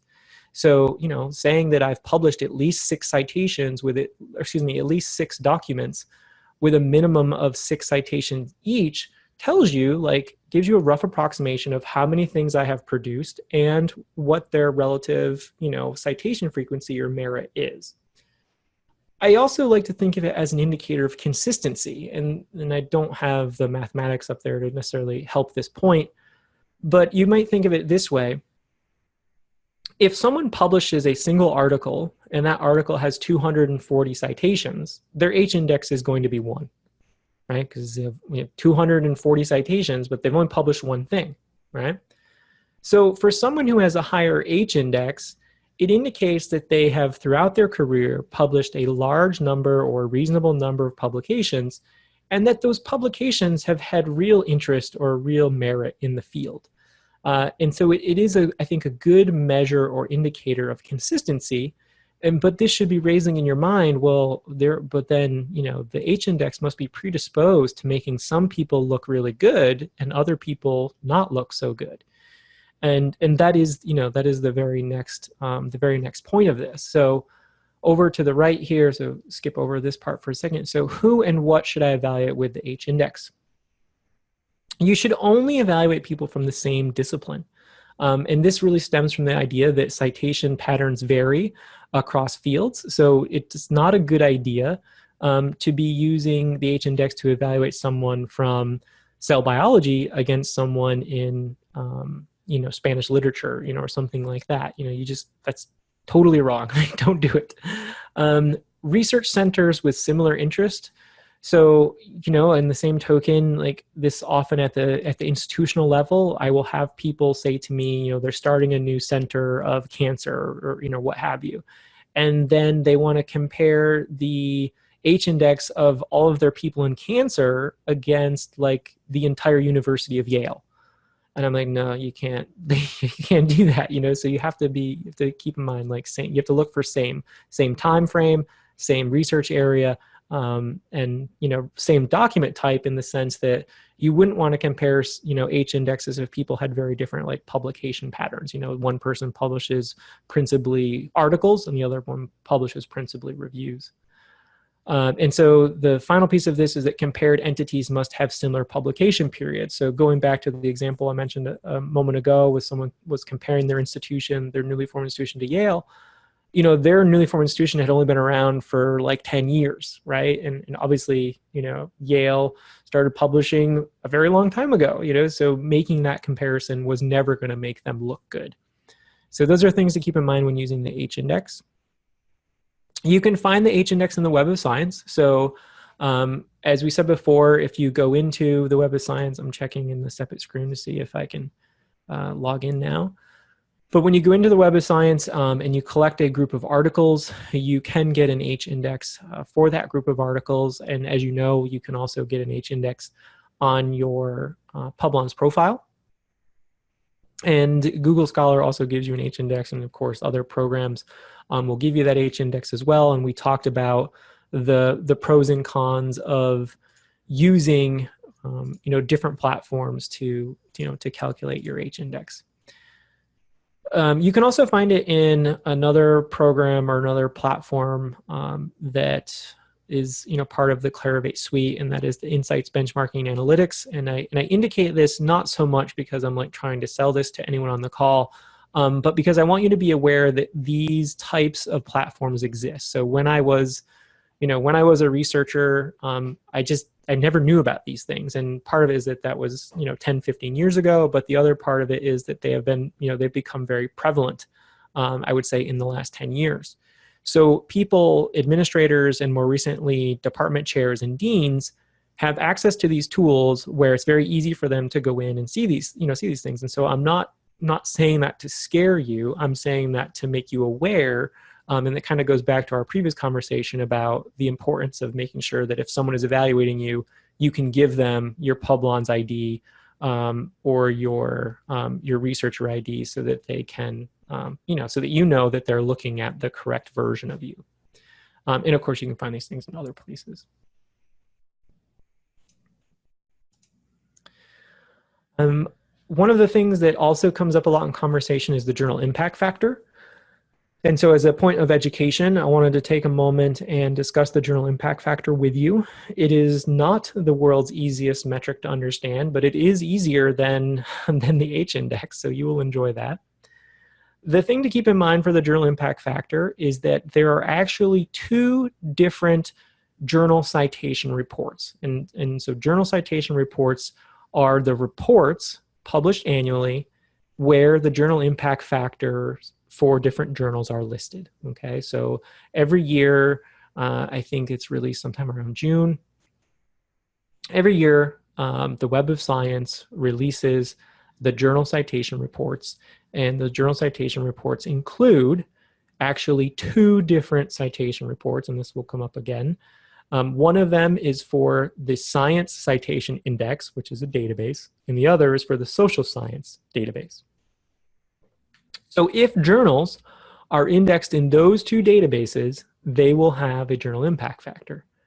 If they're indexed in any other database, they won't. Okay, so that's the only way to publish in a journal that has a journal impact factor, is to make sure that they are in one of those two databases. So in this model, we're assuming that what we're trying to do is calculate the journal impact factor for 2017. And the idea here is that we want to know the journal impact factor for journal X. Okay, so we're trying to calculate the journal impact factor for journal X. And so we're saying, if we look at all the journals in the scholarly space and the citations that they make to things published in journal X in 2016, so down here we're counting them. So in 2017, all of the citations made by different articles that were published to publications from journal X in 2016, there are 879, so that's step one. Step two, we look at all the citations to things that were published in 2015 in the same journal, so that's a little bit higher, so just over 1,000. We add those two together, and then we ask the final question, which is, how many scholarly documents in total were published or were available to be cited in 2015 and 2016 in journal X, right? Just saying, so based on everything that was available, how many of those things, collected citations? So number of citable items, if you will, and cites to those items or citations to those items. And so this is how we calculate the journal impact factor. This is very different than the average number of citations in a given year to a given journal, right? And so you just need to be aware that, this is a very limited time frame, is basically a 2-year time frame of looking at citations, to those two journals, and that's what the journal impact factor is. But how often does someone say, well, that individual published in a journal that has a very high journal impact factor, as a way of kind of indicating that that's very good? The thing that we need to be aware of is that the journal impact factor reflects the overall citation frequency to or for a specific journal.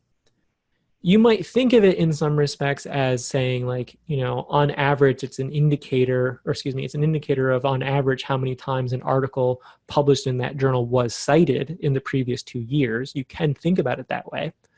But you should never think about it as being directly correlative or indicative of the fact that if you publish in that journal, that is, exactly how many you're going to get, or because you published in Nature or someone published in Nature or Cell, that implicitly it is a very good article.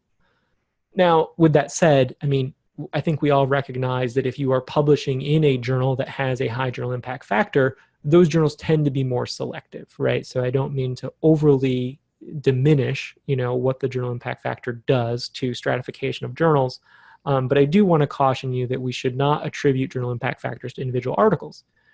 And there are two reasons for that.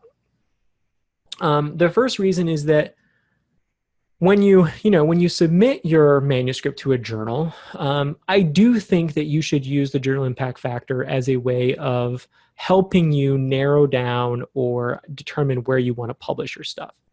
The principal reason why I recommend use of the journal impact factor of doing that is that, in my mind, the journal impact factor is indirectly an indicator of readership, right? And ultimately, in order for your work to be cited, it has to be read. So publish your stuff in journals that have higher journal impact factors as a way of self-promotion, right, is how I like to think about it. The second piece of this is that because the journal impact factor says nothing about your individual article, I think as a researcher, we probably want to move toward normalized metrics. And I think the reason for that is because we should not, I don't think most of us want to be compared to people who are totally different. I guess it would be easy to say, yeah, like compare me to someone or to another field that has low citation rates to make me look better. But I don't really think anyone wants that. I think what I hear, both now and when I was an academic, is that ultimately we want, particularly administrators, they want to know that they are comparing people, departments, etc., fairly. And I think if we want to compare people fairly, in order to do that, we have to use normalized citation metrics. And normalized citation metrics are helpful because they give context to this thing called, citations that otherwise doesn't exist, right? And the point that I'm making here is that while a journal impact factor may be 5, that doesn't mean that the article you published in it got 5 citations. It could have gotten 2. It could have also gotten 352, right? And it's very helpful for you to be able to say, in many cases, I've seen eyes light up over this, on average, things published in this journal get cited 3 times. Your researcher got cited 352 times. And the person's like, wow, like that's really good, So I think the movement towards normalized metrics is coming. And I think we're in that adoption phase, probably the next 5 to 8 years. Some of these so moving toward normalized metrics, citation impact, this one's pretty easy. It's just simply the average, or excuse me, the number of citations per document, or the average number of citations per document. The normalized citation metric that I speak most often about is the category or the research area normalized metric. And this one, I'll just sort of walk you through this. It takes into account those 3 different factors: time since publication, research area, and document type, right? So it takes all those things into account, and it gives you a number that is, very specific to that research area. So establishing that number requires looking at a cohort. So you have a cohort of publications, and these publications you can see are all articles. And I don't think I have a date in here, but let's just say that they were all published in 2013. So they're all published in 2013. They're all of the same document type articles, and let us assume that they are all in the area of family medicine. Okay, so they're all in the same research area of family medicine. The total number of documents in the group is 15. The total count of the citations is 158. So the average citation impact for the group is 10.5, which is by way of saying that an average publication from this cohort would be expected to have about 10.5 citations, okay, at this point in time. We then compare that, so we're going to take if we think about this being your article, so we're going to take your article and we'll say, okay, your article has 12 citations. How does that fare compared to the average article in the group, or the average article in that cohort? And so from that, we come up with this normalized citation impact. And that normalized citation impact is 1.14. And so you probably can piece together the math here. But this, in a lot of ways, it kind of simplifies interpretation of impact, because in the event that an article has a category normalized citation impact greater than 1, that means that it has performed better than would be expected for that particular cohort. If it has a category normalized citation of 1, then that means that it is on par, right? It has performed as one would expect. And if it has a category normalized citation impact of less than 1, then we would say it has underperformed, right? Or it has not performed as well as we would expect.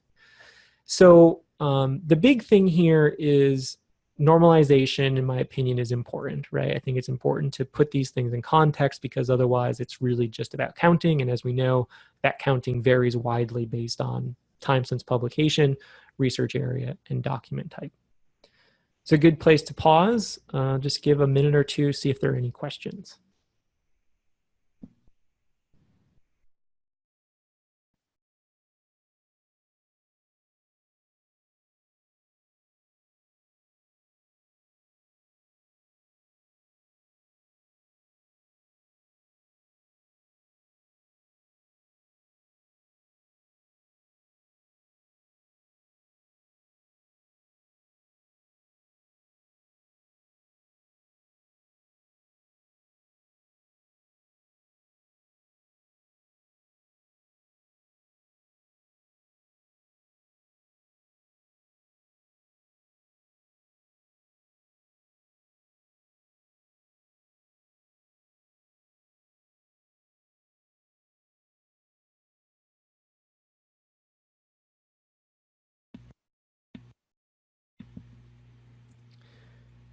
So thank Susan for adding some commentary about, how things have changed over time. Totally agree that it's a much easier avenue now to find things, whether you're searching Google Scholar, Web of Science, or academia.edu, ResearchGate, or whatever.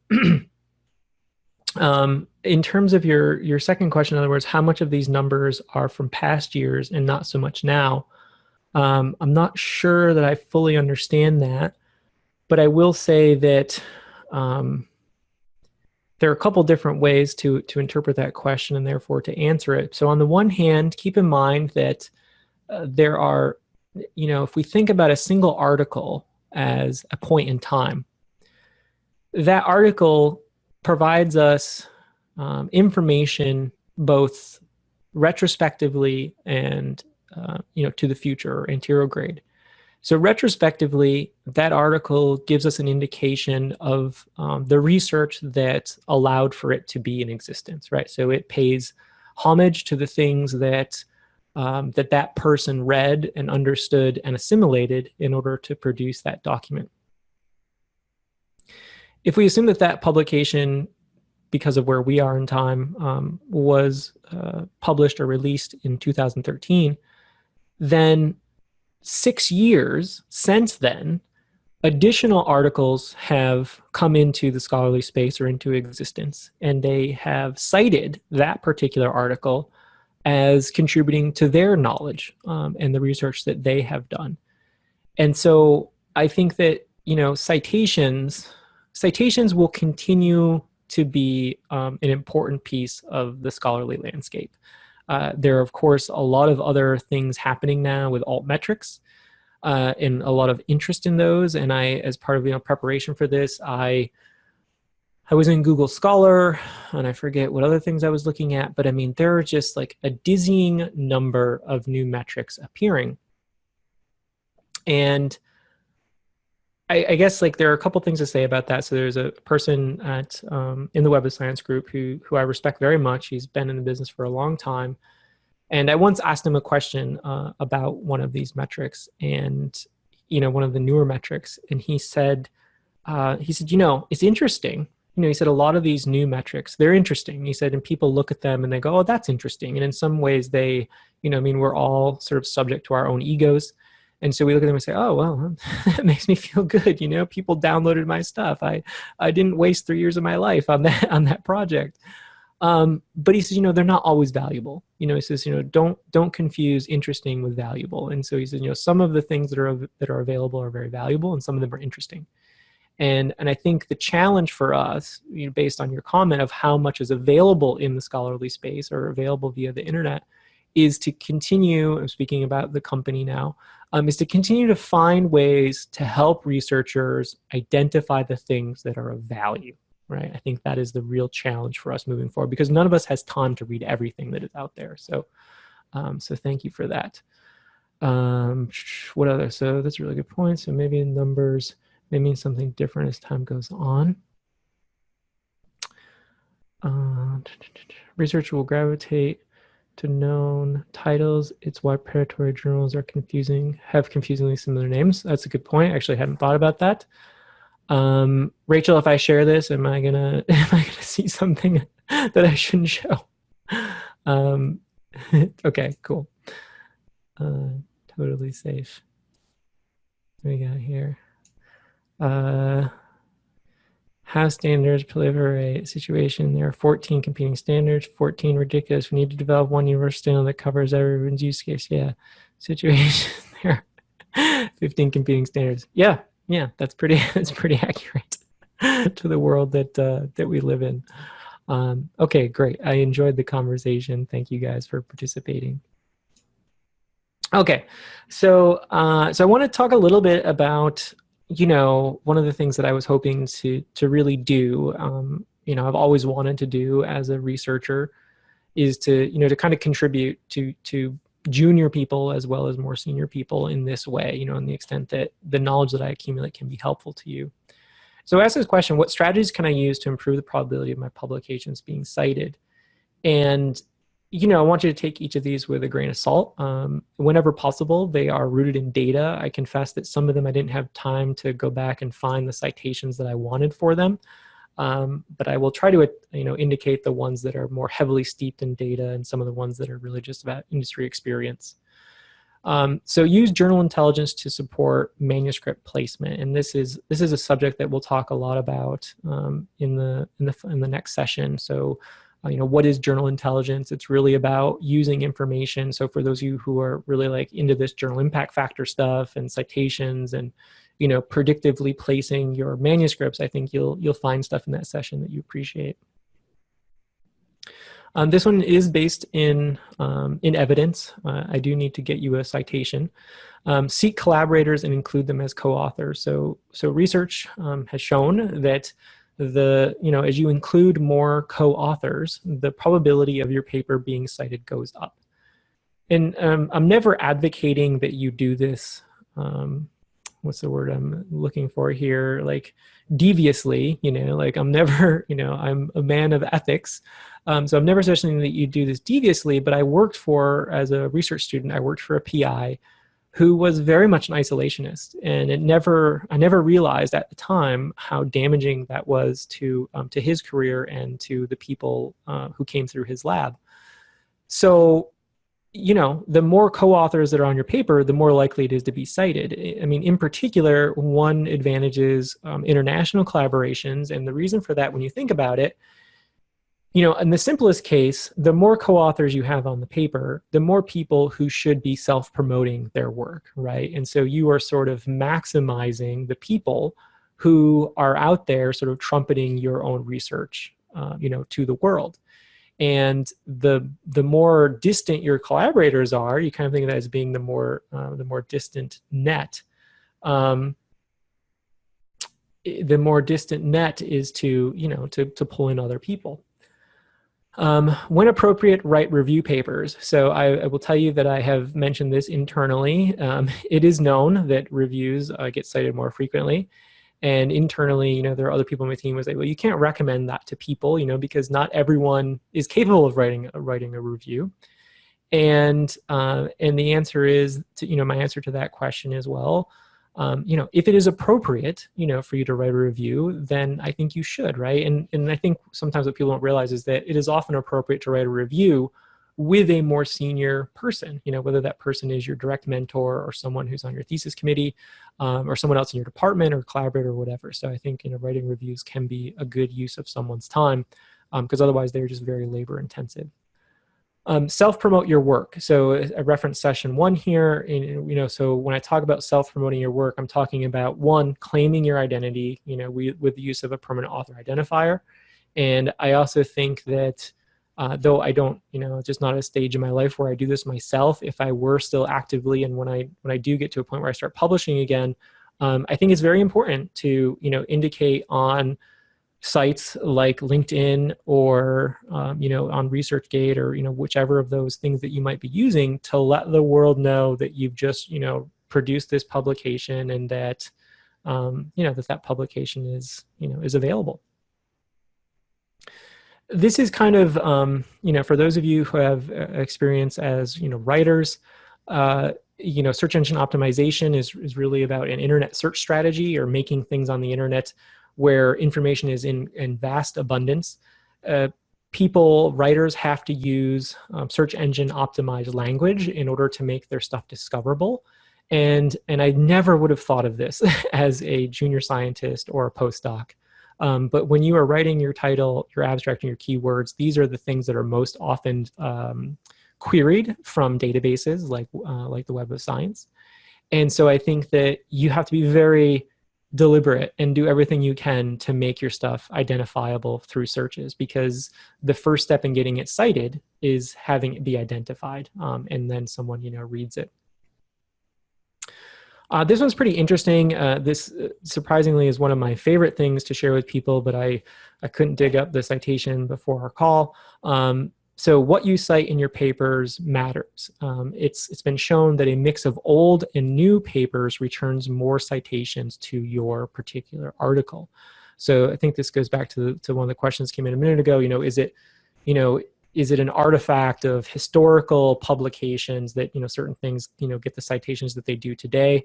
And, is that no longer the case? And so what I would like to communicate to you is that what we're actually seeing as time goes on is that things that are older are actually being cited more, right? So the original research that gave rise to, whatever research area you're in or principle or theory, et cetera, that you're discussing, is actually being cited more as opposed to less. So, despite the fact that the internet has prevailed and it's easier to find new things, as well as old things, people are actually citing old things more readily.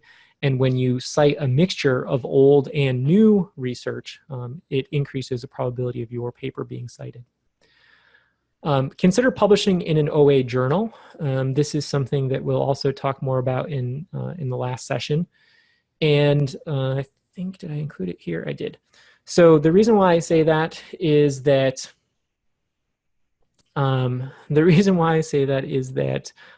I learned this about 2 years ago, I was pretty surprised by a couple things in this particular graph. So the comparison here is, it's a normalization graph of all papers. And so where we normalize all papers to a value of 1. And then closed papers are those that, are behind a paywall. You have to, in order to get them, you have to pay for a subscription, et cetera. And then we have like these different types of open access articles. So gold, for reference, is the one that is like DOAJ gold, right? So this is the digital object access journal, or the open access journal. And so these are, these are surprisingly lower than what you might expect, right? But the green are the more sort of like, if you will, like the liberal open access journals, right? So these are the ones that are often repository based, and they are perhaps the most easily accessible. And so I share this for a couple reasons. So one is to communicate the fact that with the exception of gold, publishing in an OA journal is likely to deliver more citations than publishing in a paywall journal. And I think that's something that people might not be aware of, certainly something that I was not aware of 10 years ago. You can see this was just published last year though. But publishing in an OA green journal could result in as much as a 40% increase in citations as compared to publishing in closed. And so the final piece of the OA thing, which again we'll revisit in the third session, is that not all OA journals are predatory. And I don't think that is the thought on this call per se, but that did come up recently when I was speaking with someone who was actually a rather established scientist, declared that most OA journals or all OA journals were predatory. And I was like, well, we should talk about that. So that is not true. And we'll talk a little bit more about that in session 3. Present your work at conferences. And again, like sort of lessons learned from myself. It's not something I did, but I am aware that people did this then and they do it today. They hand out copies of their manuscripts or, of their final prints at conferences, so when they're presenting at conferences, they hand those things out as a way of kind of spreading their name. So I see some different chats, which I do not want to ignore. Citing yourself. So yes, I would say that citing yourself is something that you can certainly do. And I don't think that citing yourself is implicitly bad. I think it's a natural consequence of research. There are people who certainly abuse it.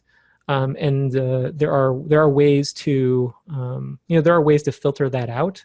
What I would say is that, while that does happen, I do not think that the majority of people abuse self-citation. So I think some people get, they get very sort of caught up in, well, it's possible to, sort of skew your metrics by self-citation. But yes, people do it, but I'm certainly not advocating for it and was not one of them.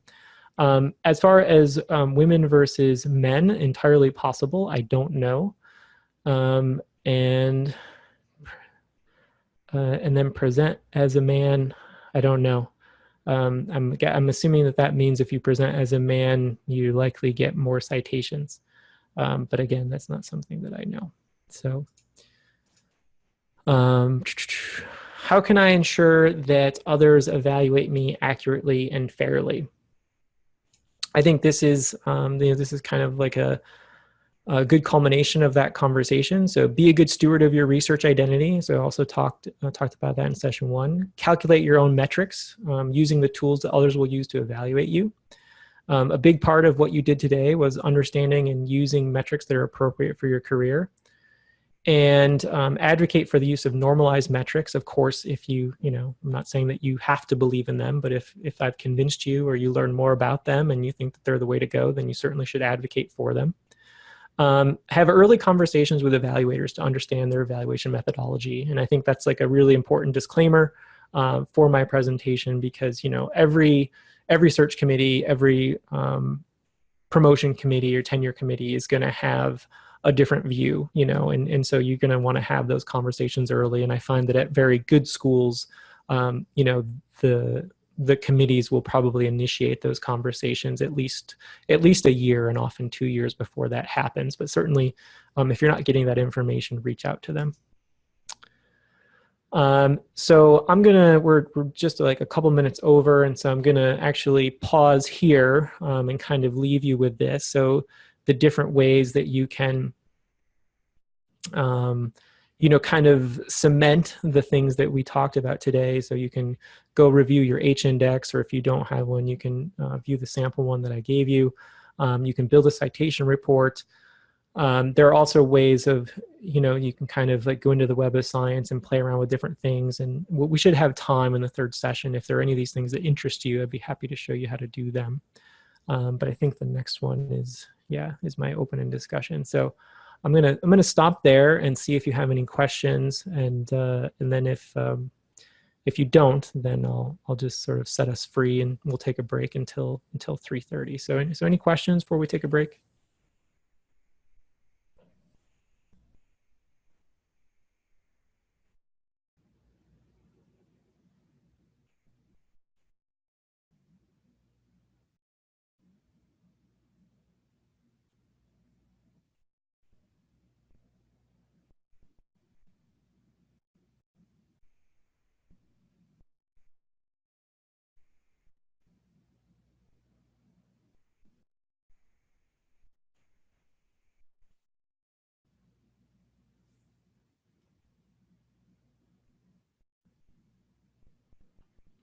Okay, so I'm going to leave this screen up, and just, if you want to play with any of these things while we're on break.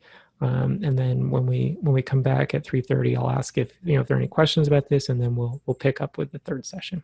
Okay, thank you.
Okay, so for those of you who are still here, thank you. It is not a short short day by any stretch, and it's also likely that some people may have to cut out early. And so before they do that, I do just want to make sure that we take a moment and thank Anne-Marie for setting this up and working with me for the better part of half a year to to get the titles and the content and to really think deliberately about what would be very valuable to you. And so I do thank her for helping me assemble this, and I hope you've enjoyed it so far. So the last thing we're going to talk about is where and what should I publish to grow my research brand. And as you would expect, it's not really my business to tell you where and what you publish. But based on the things that we've talked about today, thinking about how people will evaluate you, I thought it might be helpful to provide some guidance on, tools that are available and how you might use those to make better decisions about where you publish.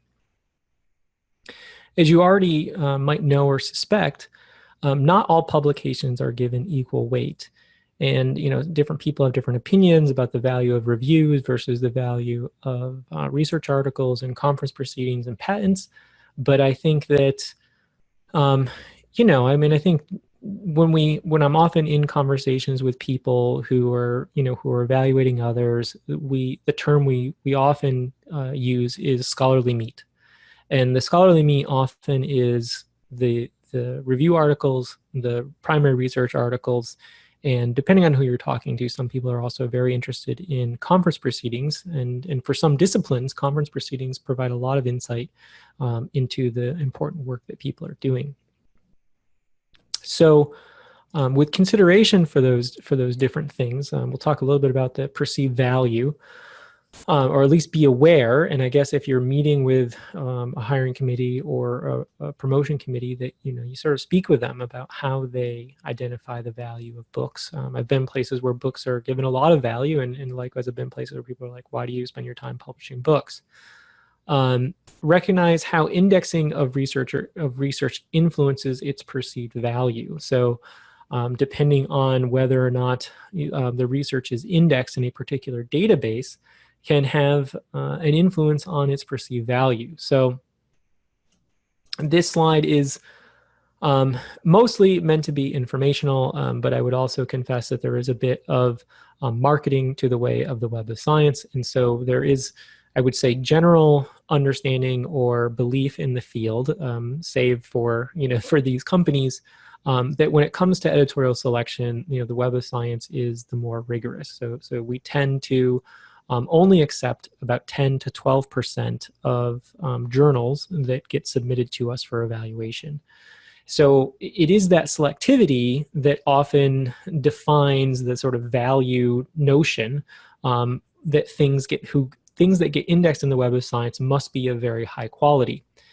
And to that point, our indexing process, as you would expect, that we only index, about 12% of things that we get is very much focused on quality, right? So if for whatever reason, if it's not peer reviewed, and everything that is in the Web of Science is peer reviewed, if it's not peer reviewed, and if it doesn't comply with our 21 other quality standards, it doesn't get indexed. And most of these other databases cannot say that. And why that matters to you, I guess, is two things. So one, I told you about that one school where they use like total number of Web of Science publications as a very simple indicator of whether or not someone has done sufficient scholarship. But also to keep in mind that, many institutions, certainly other institutions use digital science dimensions and they use Scopus, but most institutions, that I work with, not surprisingly, would have Web of Science, right? And so in those cases, they are often using Web of Science to identify these different metrics and to identify publications. And so we'll come back to how you can use that to your advantage in a minute. Find the balance between marathon projects and salami slicing. So the notion of salami slicing, you've probably heard that before, of research, is that by creating more and more articles from a single project, you can boost your total count or your total number of publications. And, that's not something that I would advocate for, so I don't advocate for unnecessarily dicing up your research, but I do think that you need to find a balance between over packaging, so getting to a point where you have 14 figures, and research has largely gone to this, particularly in biomedicine, where there's 7 to 9 main figures and then 7 to 9 supplementary figures. And what I would say to that is, like, you're not going to get any more citations or any more publication counts by packaging that all into one thing. And so I do, from a publication planning standpoint, make things a reasonable quanta of information, even if the project is not totally complete, and publish it. That is my own opinion, of course, not the opinion of the company. Use journal intelligence to place manuscripts where they are likely to be read. So, placing things in indexes that are of high quality, placing things in journals, so placing things in journals that are likely to be indexed in high quality platforms, and placing things in journals that have, a journal impact factor if available. If you're in the position where journal impact factor matters to you, certainly trying to get it into a higher impact factor would benefit you, mostly from the standpoint of that we would presume that those journals have higher readership. As indicated, I think OA is a good opportunity for people to place things. I think that you have to exercise a little bit of diligence in making sure that OA publisher, that OA journal is legitimate. The nice thing about finding journals that are OA in the Web of Science is that we've already done that qualitative vetting for you. So if you're like, if you're getting solicited, and I'll show you how to do this in a minute, if you're getting solicited, to publish in this journal that's OA, and you're like, is this thing legit or not? A really good way to answer in the affirmative is if you can find that it's indexed in the Web of Science, you can at least proceed knowing that someone else, a team of editors, has reviewed that journal and determined that it is not predatory. Be thoughtful when choosing citations for your publications. So that notion of, including both historic as well as more recent citations. And this came up before. Develop collaborations with researchers who share your philosophy on maximizing ROI on research or effort. And so here, I didn't say who share your philosophy on any one of these things, but I think it is important early in the project planning or the collaboration process to, have conversations about how will you go about placing this, this particular manuscript, and how will you go about assigning placement, in the rank in the authorship, who's going to, what does it take to be a first author or a second author or senior author? And always better to have those conversations earlier than later. Okay, so set yourself apart with journal intelligence. What I want to do is show you that really there are a couple different approaches to this, and it comes down to how serious do you want to be about journal selection. And again, sometimes I put these models together just because I think it's nice to have a visual to kind of explain, the idea of like what your options are.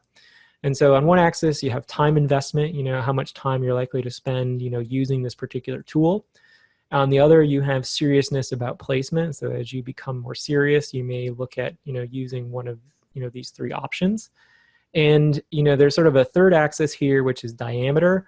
And the diameter kind of implies, likeliness that will, have a genuine impact on, the citations of your articles. And so the first one is, I have no approach. I publish where my mentor tells me, or I publish where I've always published. And, I'm not really all that into this, and thanks. I don't know that anyone on this call, you probably wouldn't come to a conversation like this or a workshop like this if that was how you felt, but it is important to note that approach exists.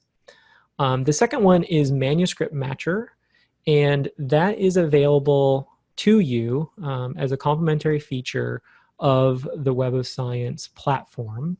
So you can get there from, I was able to get Web of Science up. So you can get there from the Web of Science. I'm not going to click on it because I might need this in a second. But you can get there by clicking on EndNote. When you click on EndNote, it'll automatically open the EndNote platform. This is EndNote Online. It's not the EndNote Desktop. So they are two different programs and they have different functionality. But the functionality of match exists in both of them. The match function is kind of cool. I don't know if you've seen this before, but you can put in the title of your manuscript, and then you can put in the abstract. And if you have a particular group of references, so these are different reference groups that I have in my EndNote library. None of them apply to this because this is one that I took from that citation I showed you a moment ago. But you put them in, and it will use the keywords in those different bins to give you recommendations on where you might submit that particular article. And so you can see here that it includes both the current year journal impact factor as well as the 5-year journal impact factor. So you don't have to go someplace else to kind of get that information. And you can also see that it will indicate for you whether or not an open access journal is available. And so so here's a really good example, right? So this open access journal has journal impact factor of 8, which is pretty good, and in its rank in category of cell biology, it's still considered a Q1 journal, right? So that whole notion that like all OA journals are predatory or bad kind of goes out the window, because here's a very reputable journal that performs quite well in its category, and it also happens to be open access. So I define this one as being relatively straightforward, so it doesn't take a lot of work to use manuscript match. In the same token, I think the results are pretty good, but there are a lot of other tools that I'm certainly familiar with based on my position. And I'm like, well, there are these other things that you can do as well that are kind of helpful. So manuscript match delivers results that are indexed in the Web of Science, right? So that's an important thing to be aware of. So in some cases, manuscript match and the one I'm going to show you next, like they kind of do a similar thing, but they do it in different ways. And the reason why I'm going to show you the master journalist approach is because I spoke with a librarian 2 weeks ago, and I tried to show her like manuscript match and some of these other things in the Web of Science, and her response to me was, Nick, like I just want simple. Like I just, like I'm working with, she was at a kind of a prestigious medical institution in Texas. And she was like, I get questions a lot of times from people, junior and middle level investigators who are like, where should I publish, et cetera. Can you just, like, I just need something simple.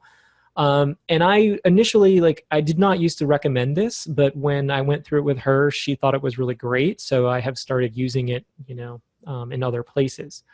So this is called the master journal list. It includes, so when you search in here, you can search for, you're basically querying any of the journals that are indexed in the Web of Science. So if your minimal bar of quality is, has this thing been indexed in the Web of Science, this is a really quick and easy way to do it, right? So if you get an email from an editor says, hey, we're looking for manuscripts for July, please submit by, June, and you're like, is this legit or is this bogus? Probably a really quick and easy way to find out is to use this master journal list. So I will chat that over to you. And you should also, it's also in the PowerPoint, of course. So that's one way that you can search for it. The other thing to be aware of, yeah, I'll stay over here for a second. The other thing to be aware of is that if you have a slightly higher bar and you say, well, I want to publish in things that at a minimum have a journal impact factor. I don't care what the journal impact factor is. I just want it to be a journal that shows up in the journal citation reports, because I think that's like the next level bar quality that is, is relevant to me. As we mentioned previously, those things, those journals only exist in these two indexes. So the Science Citation Index and the Social Sciences Citation Index. So, if your research is in the area of the sciences, you can kind of immediately refine down to the Science Citation Database. You can view a full list of those journals, or you can search by a specific journal, right? And you can get that, get that journal information. There's no journal impact factor score, right, or numbers available here, but that at least these journals have a journal impact factor. Okay, so that's one approach for you. The next approach, which I think is, you start to get into like, it's a little bit more of a time investment in some respects, but in other respects, I think it's very much like you're already doing that work, like you're already searching for stuff. Now, I know a lot of you, and I took great interest in this, I know a lot of you are using Google Scholar to search for articles, and I would love to have like half an hour to speak with you individually about, why you do that. I do it myself, and I would say that part of the reason why I do it today, I use Google frankly, I just want a result. Like that's usually, if I just want a result, or I'm like, I have a pretty good idea what I'm looking for, and I just, I'm hoping it'll hit the title quickly. I'm not really doing research so much as I'm looking for like a PDF of that thing. But it's easy to think that before I knew how to wield the Web of Science, like that's also probably how I would do it. So anyway, what I wanted to show you as a way of kind of demonstrating that I think that there are some, there are definitely some things you can do in the Web of Science that you can't do in Google Scholar. And one of those is that, so I did this search, just a basic search in the core collection based on synaptic plasticity. And, these are articles, and I'm sure, this is a pretty, monstrous search, but you'll notice that the journal name is hypertext. And if I hover over it, it says view journal impact factor. So you can, right from here, you don't have to go anywhere else. Like say you're kind of like doing your research and you say, oh, I've never seen that journal before, or I read that article, it's in my bibliography or it's in my reference manager, like, is it any good? You can get a lot of, quite honestly, for like the vast majority of people, you can get a lot of information about the journal directly in the Web of Science. And this comes from the journal citation reports, which is another platform, and I'll show you that in a minute. But I think this is pretty cool, right? So it says, this is a journal impact factor, and now how that's calculated. And journals are only given one journal impact factor. But that journal impact factor is then applied across different categories. So it's the same number, but it basically says, how does it fare against the journals that are grouped into cell biology? How does it fare against the journals that are grouped in developmental? And you can see that in this case, it always ends up being a Q1 journal, which is good, but its rank, varies, quite considerably. And it's not uncommon to find journals that one only shows up in one. I'll try like another one. You'll see that some of these don't, oh, there's cell. Still Q1, these are all like too good of journals. But some of them, it's not uncommon to find them where they will, in one case it'll be a Q1, and in another it'll be a Q2. So that is something that is available to you that I think is relatively straightforward. The second one takes us into the journal citation reports. And frankly, journal citation reports is not a place that I ever would have dreamed of going when I was a researcher or a student. But that is mostly because I didn't know, right? I didn't know that it existed. But it's actually, like if you're willing to make the time, it's kind of a cool place to go and learn a lot about journals. So this is the landing page for journal citation reports. And from here, you can search directly for a journal name. You can browse by journal. You can browse by category. I often, go in by category. And the one that I was looking at earlier today was actually, I think I was looking at gerontology because it was related to that sample author that I gave you. But we can use any of these. So we'll pick oncology. So you can see things are like laid out in this table. You've got the category, and then within that category, there are journals. So the journals are hypertext. So you got total citations, median impact factor, right? So you've got these sort of baseline or group metrics for the group as a whole or the category as a whole. But if I click on this, I get all of the journals in the field of oncology. And it functions very much like a sortable table or a filterable table in Excel. If you scroll over and click on journal impact factor, I went the wrong way. Click on journal impact factor. It'll arrange them top to bottom order of how good they are. And, so I don't know, you're looking here and you say, well, I think cancer research, maybe it's like related to neuro a little bit. I'm kind of curious. Is there anything else that's sort of in the realm of, neuro-oncology or, whatever, maybe like pathology? You can take those three and you can say compare selected journals. And now you can compare them in a couple different ways. So we can, most commonly we look at their journal impact factor, but you can see there are other metrics here. Remember, I told you there are a dizzying number of metrics available. And the first one is like quartile. So it just says, yeah, they're all in the first quartile. So, from a rank standpoint, there's no real advantage to, sort of picking either one. And then it's just telling me I have to pick a year. So now I'm going to say, give me trends. Because they show up in different categories, you have to define, right? So they only get one journal impact factor, but they exist in multiple categories. So it looks like the majority of them show up in oncology. So we'll do that again. And now we get, we get this view of them, to the extent that you're like, oh, like that's kind of cool. We get this view of them and we say, oh, well, these two are, from a standpoint of journal impact factor, they're kind of the same. And then this one, is like a little bit lower. If you want to know more about the journal, so say we want to know more about neuro-oncology. Having very bad luck today.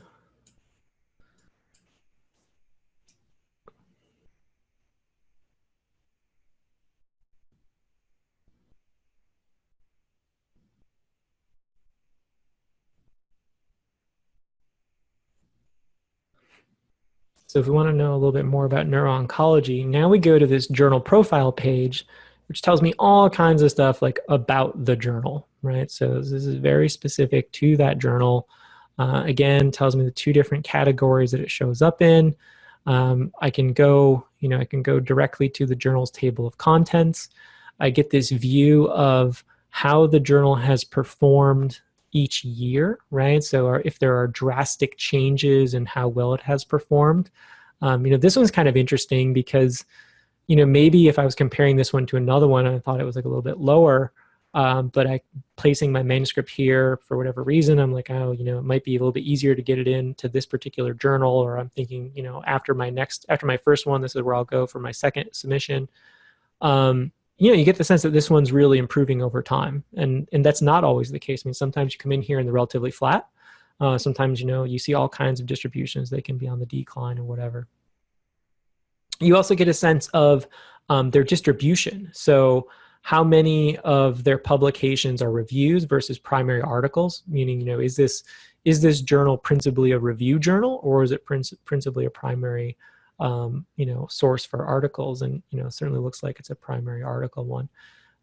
So, some of this stuff gets a little bit into the weeds, and I don't know that most of the people on the call, would have interest in going into those things, but do know that it is here, and that, you can access it, and it can tell you a lot about the journal and give you a lot more information than you probably ever dreamed was possible. The final one, I'm actually not going to show you because I've showed it to people before and they go, wow, that's intense. But I'm going to put it out there to you as like, if you go through these things, and you sort of like, you get to hear, or even here, and you're like, hey, like, what did Nick mean when he said I could create like a custom data set and, sort of do my own analysis? And really what I'm speaking to here is that you can create a very specific population of papers that are highly analogous to yours. And then you can see where those papers are published, right? And you can kind of, based on your particular research area, you can get a sense of, within a certain time frame, say you were doing, neuro-oncology and you were looking specifically at like a type of receptor, I would search for that receptor and I would say, okay, in the last 2 or 3 years, most of the publications related to this work have gone into this journal. And so that can also be like a cool way of, identifying where to send your stuff. But that's kind of a summary of where the tools that I think are available and can be helpful for deciding, where to place things. And so I put together, these different activities. We sort of talked about, I think we talked about most of them. And largely, this is for you. My intention was to demonstrate them live, and either on this call or after the workshop. You can go through to these different links and find the research areas that are of interest to you, and see what kinds of intelligence you can pull out of these systems to give you a better sense of where you might want to publish. So these are all, I guess, based on the aging thing that I was matching to that previous sample thing.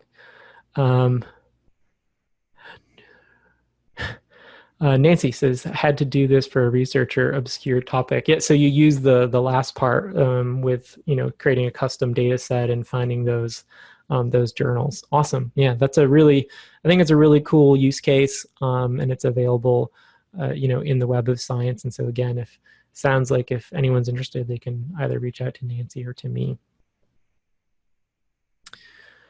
Okay, so basically, I wanted to leave a lot of extra time in case people had questions about things that came up during any of the previous 3 sessions, and just sort of not feel like I needed to cram a lot of stuff into every single one of them, because I think, quite honestly, that is a lot of information that we went through. And so before we turn it over to you guys, see if you have any questions, and just say that no matter where you are in your career, I hope this workshop was of interest and of help to you. And if ever I can be of further assistance, please don't hesitate to reach out to me.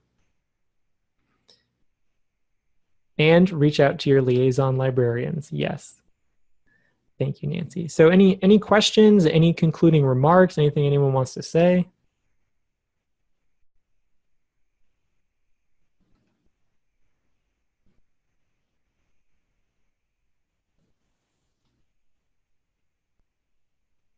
If there aren't any questions, I would love to just say thank you so much, Nick, for doing this for us. I know that this is an important topic for a lot of the researchers on campus. I think it's really great that we have this recorded, so that I will be sending this out to anybody who's on the call right now, but also anybody who signed up and wasn't able to attend. Apparently it's a really hard day for people to be able to spend some time in a workshop like this. So thank you so much for this. And as Nancy said, if anybody on this call from UMaine has any questions about this kind of thing, you can reach out to your liaison librarians or to Nick, because we are definitely here to help you with all of this. Of course, it really is a lot, and I see a lot of things coming through the chats, and thank you. You're most welcome. And I will probably send you a survey either directly from me or through Anne-Marie. And if you think that the format would be better, to split it up into different days. Originally we were planning I was gonna be on site to do this, but it just turned out that the majority of people were going to attend, via the web. And so we ended up deciding to just broadcast it as opposed to doing it live. But if you have feedback about that, if you found that, that the web base was really great, any sort of recommendations that you want to make would be appreciated. So again, thank you, and thanks to Anne-Marie, and I'll hang out for a couple of minutes if you have any questions, but otherwise, thanks so much for your attention and very thoughtful comments and willingness to explore these topics.